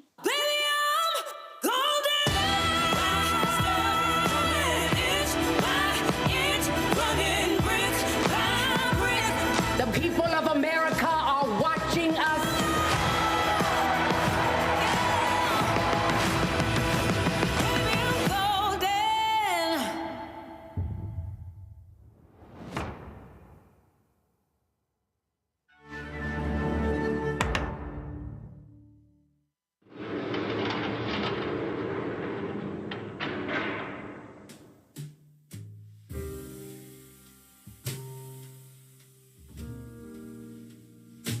You have the right to remain silent.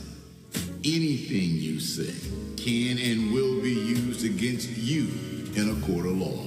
You have the right to an attorney, and if you cannot afford an attorney, one will be appointed for you.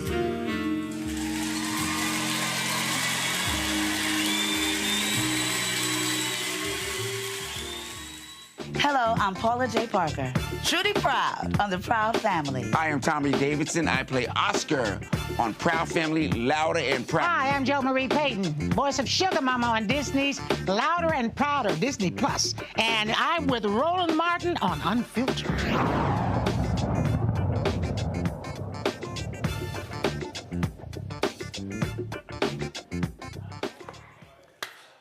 Imagine fighting for America, fighting for the rights of America, the First Amendment. And here you are, a state senator in Kentucky, and the folk who are sworn to uphold and defend the Constitution want to stop you from speaking. Well, that's exactly what has been happening to retired Colonel Pam Stevenson, a state senator in Kentucky. Watch this. Colleagues and Mr. Speaker, I speak for the people that can't speak for themselves. I'm not a mean person by nature. I just am passionate, and I want every voice to be heard. So if I get thrown off this floor as I've been threatened, because I'm so passionate about these things, then I will be suspended from this floor for my Lucy. And I will be suspended for every person that suffered under the guise of racism, sexism, and all the isms, and they had nowhere to go. Silence is not democracy. Senator Stevenson joins us right now from Louisville. Glad to have you here. So what the hell is going on? Why are they mad at you speaking on issues when that's what you were elected by your constituents to do? That's exactly right, Roland. Thank you for having me. But we have been passing a number of bad bills. We have said that children can work 40 hours a week during the school hour. We've criminalized homelessness. We've done so much that goes against everybody living a life and thriving. And on that day, what they wanted to do was take public monies and fund it into private schools, leaving our children behind. So, and that's a voucher program. We've seen the exact same. They tried to do it in Texas, but they were thwarted by rural Republicans. We see what's happening in Tennessee. But again, you have the right to speak against it. They don't even want you to talk. Exactly. And so the sponsor of the bill would not answer my questions so that we could flush this out and people could see that this was not a good deal. And finally, when he said, I think your question is irrelevant and I'm not going down that rabbit hole, I said, pretend like I'm a rabbit and answer my question. And that's when the speaker called my leadership up front to give them instructions.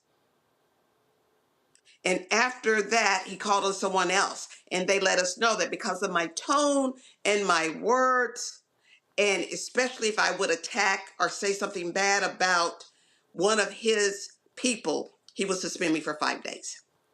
And so suspend for 5 days, what does that actually mean? What does that mean? I don't know, because it's the first I ever heard of it. How are you going to suspend an elected official for doing what the people sent them to do?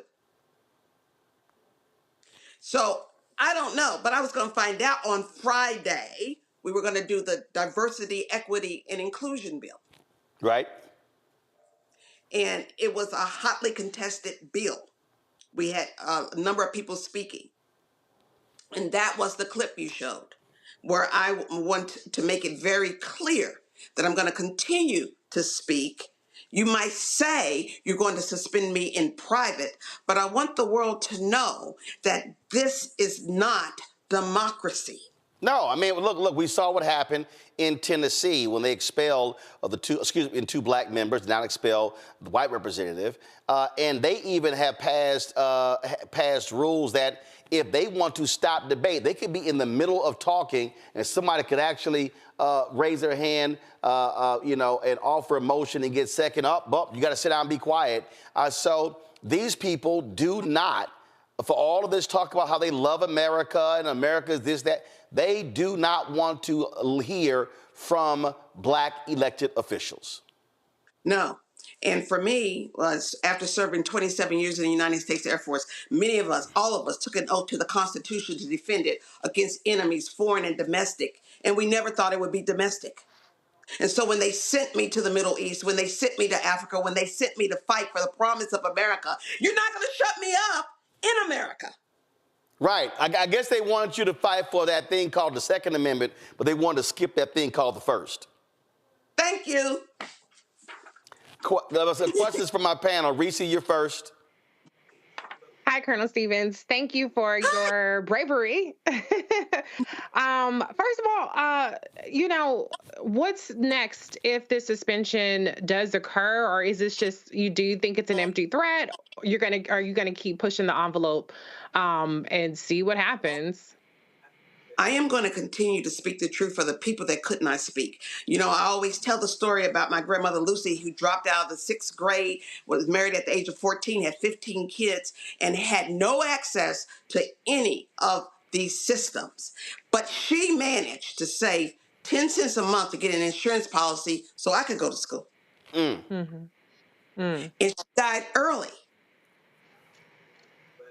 So you can't shut me up because too many unknown fighters died so that we could march towards the promise of America. Absolutely. Absolutely. Lauren.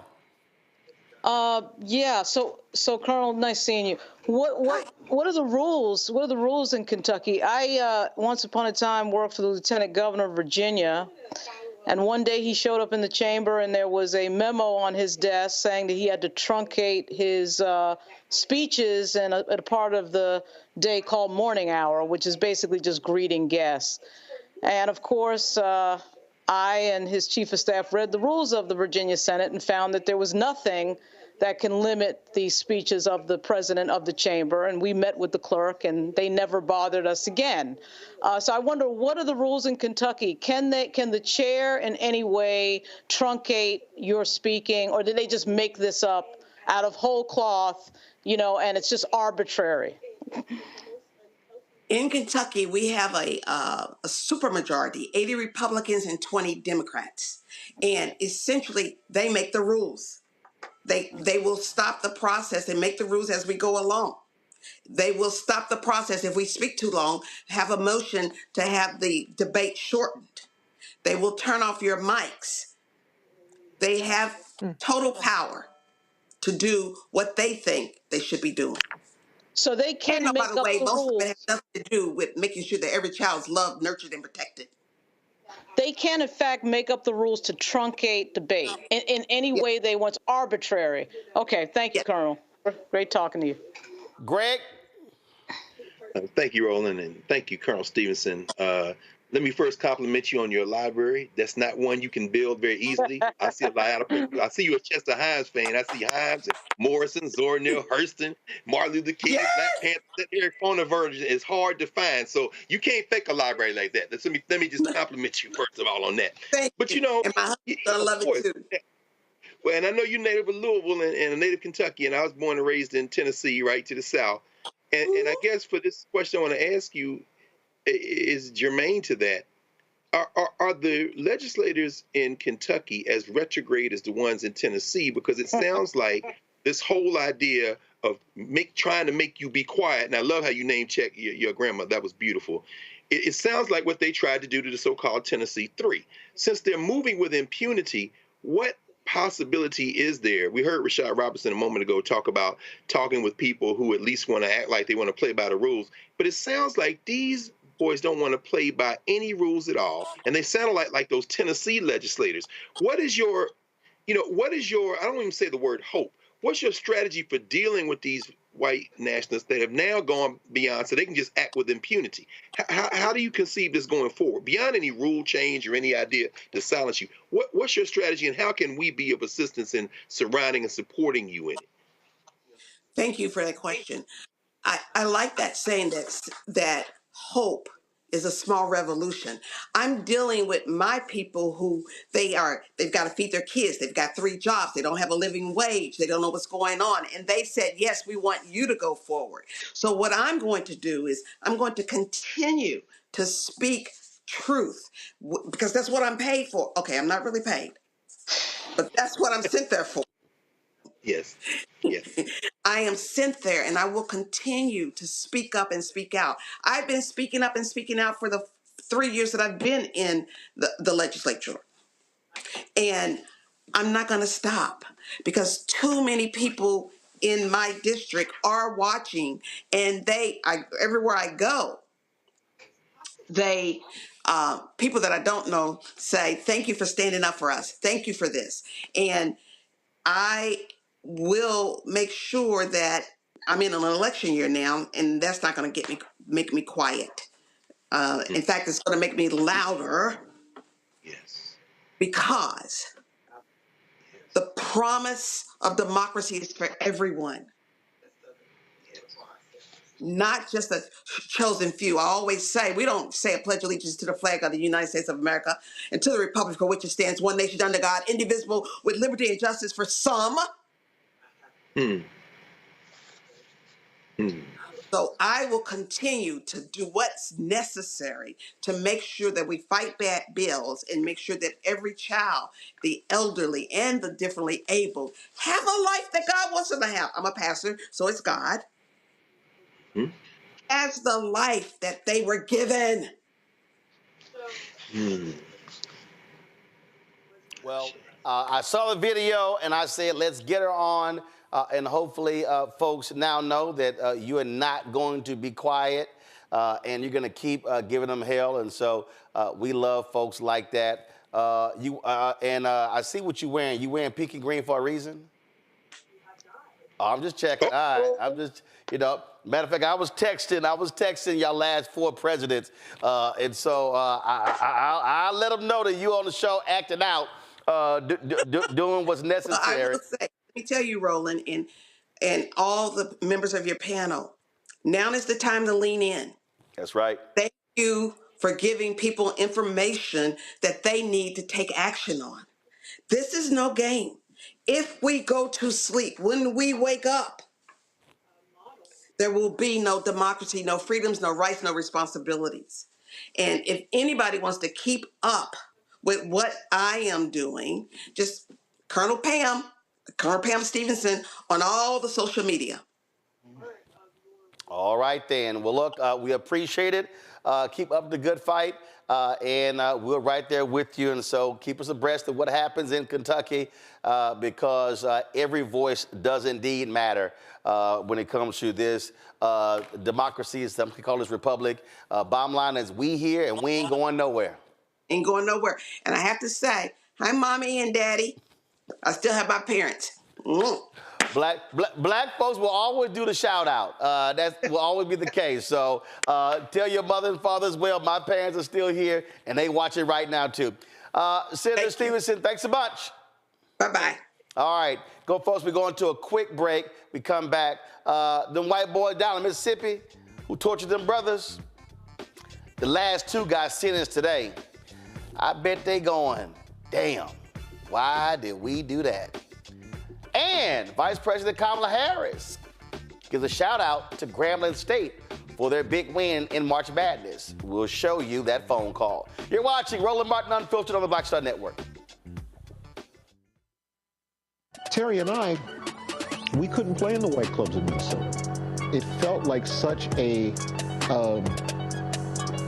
strength through adversity type moment that I think black people just have to go through.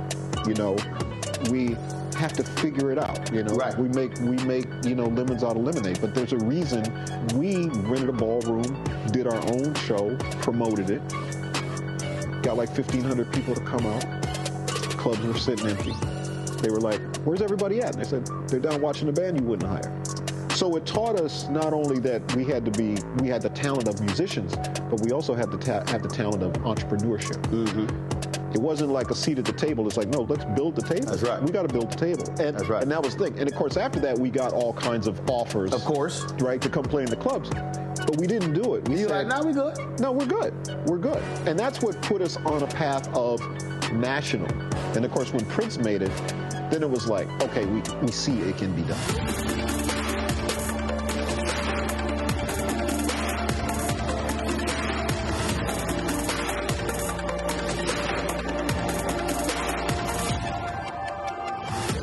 Hello, we're the Critter Fixers. I'm Dr. Bernard Hodges. And I'm Dr. Terrence Ferguson. And you're tuned in to Roland Martin Unfiltered. Oh, those 6 white former cops who tortured and brutally beat 2 black men, well, the last 2 of them learned their fate today. Former Rankin County Sheriff's Deputy Brett McAlpin slapped with 27 years in prison for breaking into a home with a group of law enforcement officers as they tortured and sexually assaulted Michael Jenkins and Eddie Parker, an act the judge called egregious and despicable. For his part in the incident, former Richland police officer Joshua Hartfield, he got the lightest sentence, 10 years in federal prison for his role. The other 4 goon squad members were sentenced earlier this week. Hunter Edwards got slapped with 20 years. Jeffrey Milton got slapped with 17 and a half years. He was the leader of this goon squad. Daniel Opdyke was sentenced to 17 and a half years. Christian Dedman, he got the longest sentence. He got hit with 40 years for his role in torturing Jenkins and Parker. I say, take your punk ass on to prison, Lauren, and I hope it's a horrible experience. Yeah, I'm sure it will be. Yeah, I would imagine one of the things about this story that I find sort of odd is that there's a lack of attention, in my view, on it. There's not a whole lot of attention on this story compared to what I think it would be if women were involved and it was a bunch of male prison guards. I just think the story has gotten a low level of interest on our cable networks. I'm not sure why that is, just sort of a passing interest. But it's a particularly disgusting story that's a throwback for like 100 years ago or even more. And it's a strange story, but it is good to see the sentences they get. I mean, 27 years is a lot. The guy that got 10 years is probably going to be out in 5, but the 27 years is a hefty sentence, as it should be. Well, now remember, these are federal charges, but they also got to deal with state charges. So they also pled guilty to state and federal. You know, Reese, you know, we talk about mass incarceration all the time. These are the folks prison was meant for. Absolutely. I don't think they got enough time. I don't give a damn. Slap every single charge, no parole, no parallel sentence or whatever they call it. Yeah, lock their asses up because that was absolutely crazy. But not only that, let's take a look at all their cases of the black men that they planted evidence on, lied on, and make sure that those people get brought to justice in terms of getting those charges dropped. Make sure that those people get paid for the way that these officers have disrupted their lives. Make sure that that department has the consent decree so that they cannot continue to get away with this extrajudicial behavior. And I hope that this serves as a little bit more of a warning to other cops out there. And it's just a shame that it went through to such extremes for it to even, it was so extreme and egregious that there was no other choice but to have these sentences, which are longer for cops, but what they did, it still ain't enough for me. Greg? Yeah, no, I agree. It's interesting. In critical race theory, there's often a discussion of something called the case of the extreme incident. Rodney King, Breonna Taylor, George Floyd, the things that are unavoidable. In other words, you have to do something because not doing something might cost you more in terms of triggering some type of extrajudicial response. And this is one of those extreme examples. They had to do something. Of course, the judge, he's a senior judge now, Thomas Lee. He's 82 years old. He's from a different time. If you can believe it, he was appointed to the Southern District of Mississippi by, of all people, and forgive me for cursing, Ronald Reagan. Back in the 80s. It's a different Republican Party, of course. But this extreme incident, is something that they just basically had to do. Now, we can hope that this might mean that other patrollers and hunters, like these goon squad people who aren't that far from the mainstream, will be punished. But this is kind of low-hanging fruit. The other thing I would say is, and I echo what you said, Lauren, that, this isn't getting coverage like it should in the white stream media. Again, that's why this space is important. You had Malik down in the studio, Malik Zulu Shabazz, who's representing the victims, and that's important because you've been covering this all along.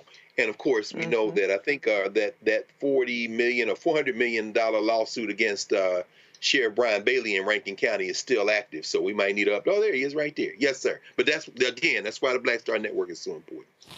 Hey, folks, let's go to South Carolina, where the family of the late Josephine Wright were fighting. They were trying to take her home. Well, guess what? She went to her grave fighting those developers for demolishing her home. They have now settled with the company. White refused to sell her land to developers building around her Hilton Head Island home. She said after she turned down offers, they started harassing her. Well, the investment company behind the development sued the 94-year-old woman to get the land her home sat on. She died in January before everything was settled with her home. Now a settlement has been reached.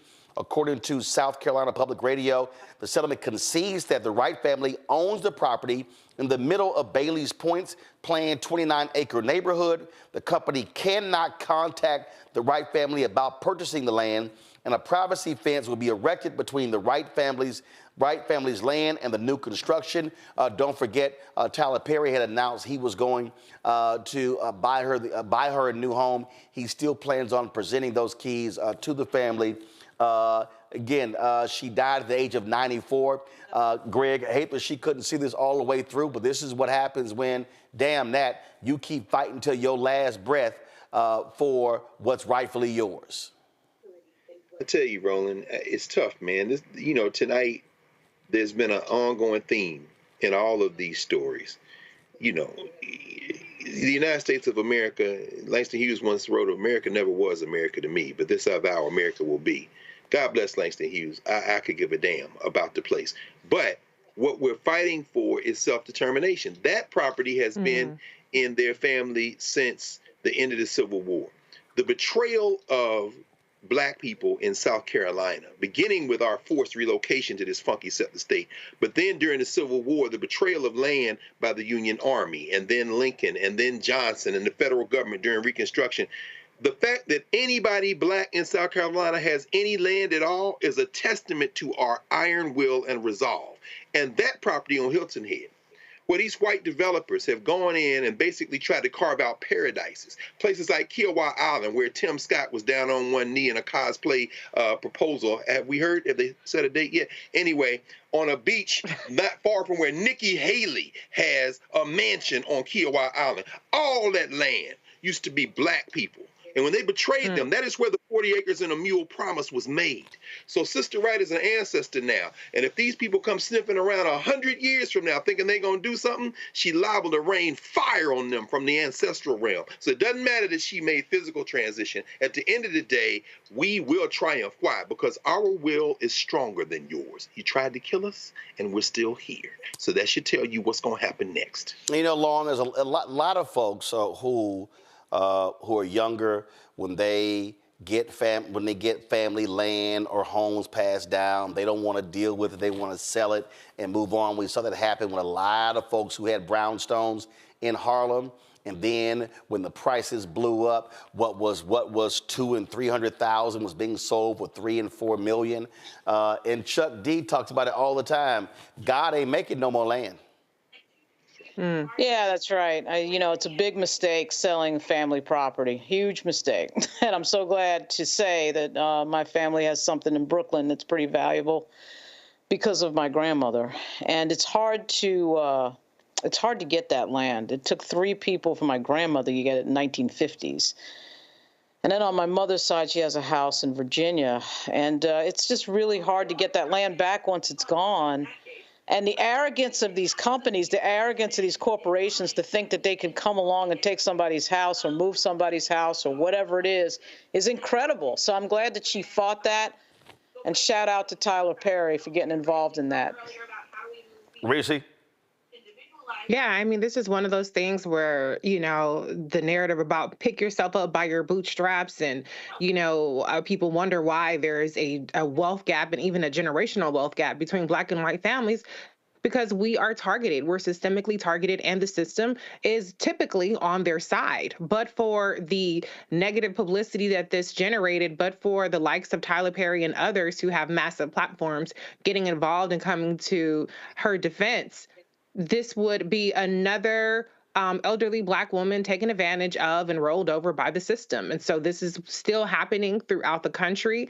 And I'm glad at least the administration wasn't involved in this particular case, but I know as part of the infrastructure bill, Secretary Buttigieg has been talking about trying to repair some of the forced relocations that happened with infrastructure, decades ago.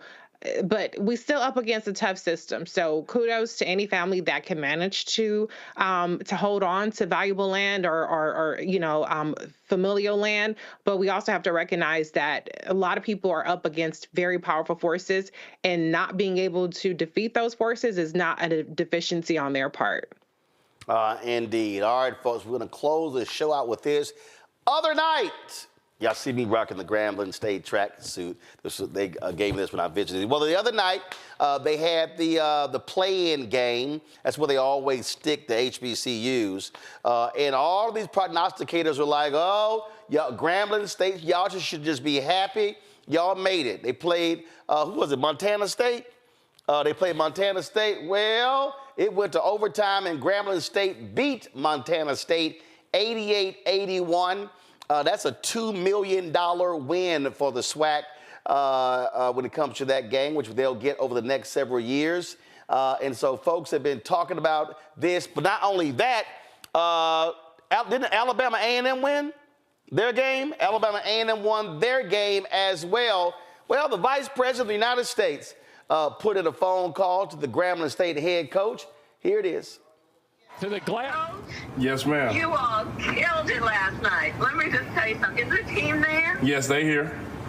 Can they hear me? They can hear you. I have to tell you, I watched the entire game into overtime. You were just pure excellence on that court. I mean, but going into overtime, I was literally, my husband and I, on the edge of our seats. And of course, you got it among your so talented team, you got that lefty, and it just was, what you all did as a team and coach. I saw your interview afterwards, and just being so cool and calm and collected. just had to call you all to tell you I'm just, you made me proud, and you made history for Grambling. And as a fellow proud HBCU graduate, I just had to let you all know that you've got fans all over the place, including in the White House. Thank you, VP Harris. Thank you. For last night. Thank you. I really appreciate it.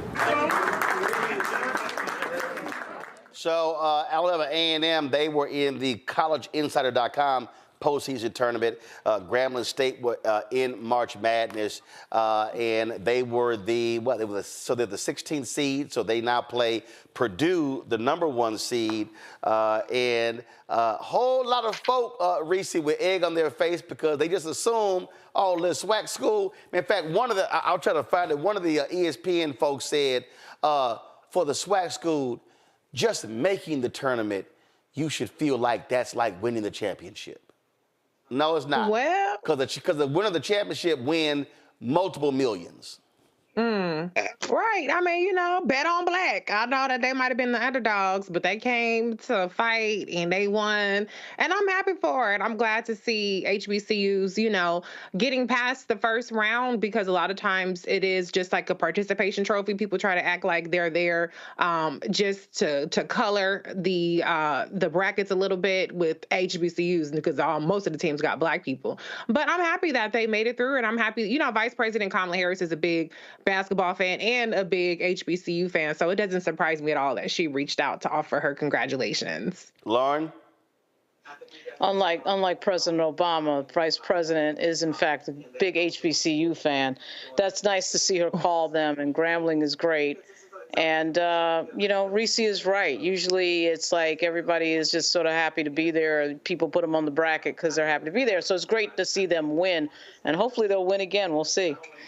Lauren throwing that shade. You're doggone right, because President Obama was anti-HBCU, and it was not good. He was. It was not pretty. All right, Greg.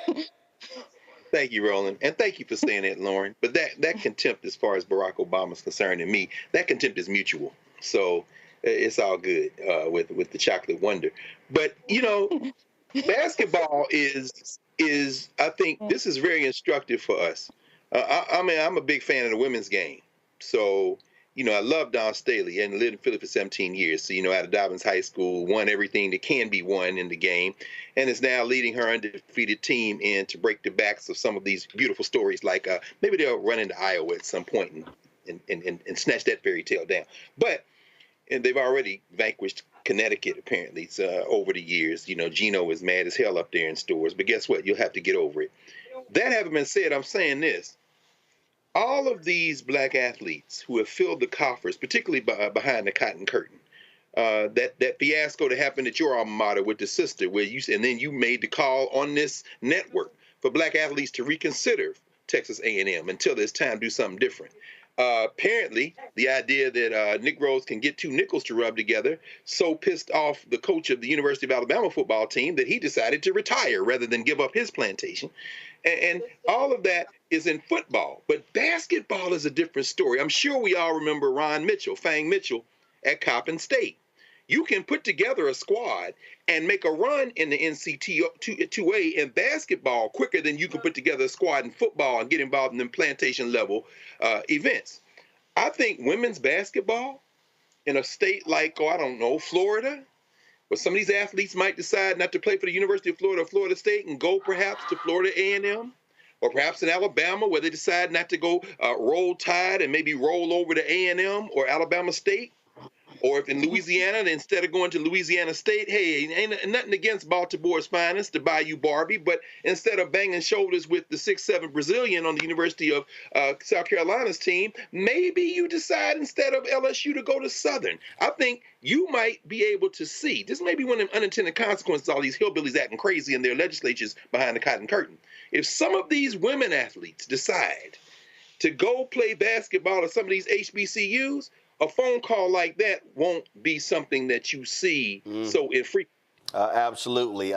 Howard lost their playing game by 3, 71-68 to Wagner.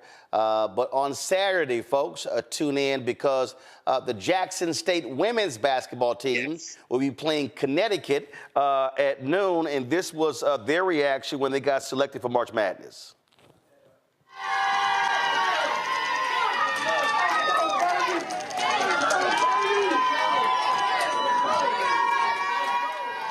So while y'all are cheering, so again, you've got Grambling State representing the SWAC on the men's side, playing against number 1 Purdue. On Saturday, it will be Jackson State, the 14th seed, playing against Connecticut. In fact, a lot of people felt Jackson State got screwed. They should have been a higher seed for the season that they had, winning the SWAC championship as well. And that's the case. And I think, let me just double check, didn't Norfolk State make the tournament? They did. They won the MEAC. They beat Howard. Gotcha. Now, I didn't see the times on the games, and I'm not doubting that the vice president and the second gentleman watched that game. But if Howard was playing the same time as Grambling, I'm not gonna go back and look at the time. They must have had 2 TVs. Actually, yeah. Norfolk State, they are playing in the College Insider tournament, not the NCAA March Madness tournament. So that's wait a minute, really? Yeah. So that's where they're playing the College Insider, and so that's where they're playing. So give folks a rundown there. But again, congratulations to Grambling State. So let's see what happens. You know what? They might be, hey, Purdue, I'm just saying, there may be another upset. If they play a great game, it could be another phone call they're getting. All right, that is it for us. Let me thank Reese, let me thank Greg, let me thank Lauren for being with us on today's show. We certainly appreciate it. Tomorrow, folks, we're going to have guy on the show. First of all, the Netflix movie Shirley drops March 22nd, so that's going to drop tomorrow. And so one of the central characters is a young white man who worked on that presidential campaign. He is featured in the movie, and he played a role in a huge decision, a huge FCC win by her. His name is Robert Gottlieb.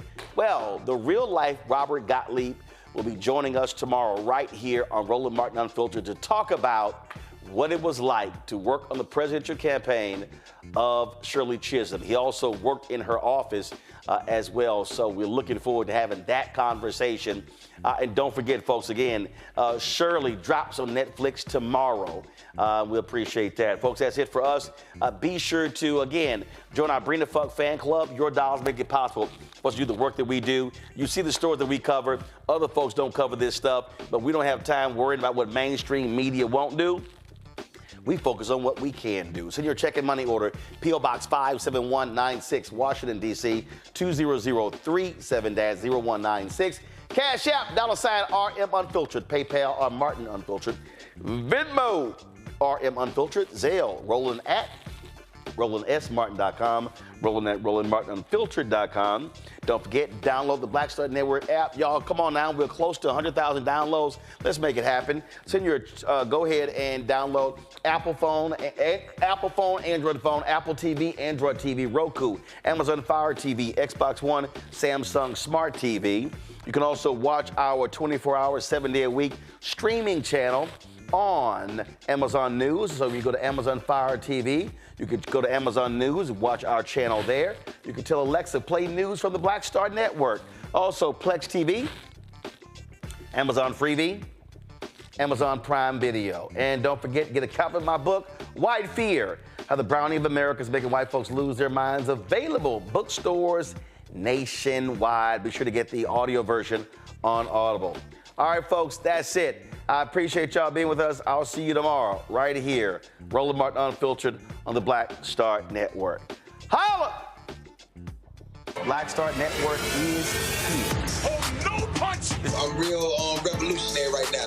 Thank you for being the voice of Black America. All momentum we have now We have to keep this going. The video looks phenomenal. See, there's a difference between Black Star Network and Black-owned media and something like CNN. You can't be Black-owned media and be scared. It's time to be smart. Bring your eyeballs home. You dig?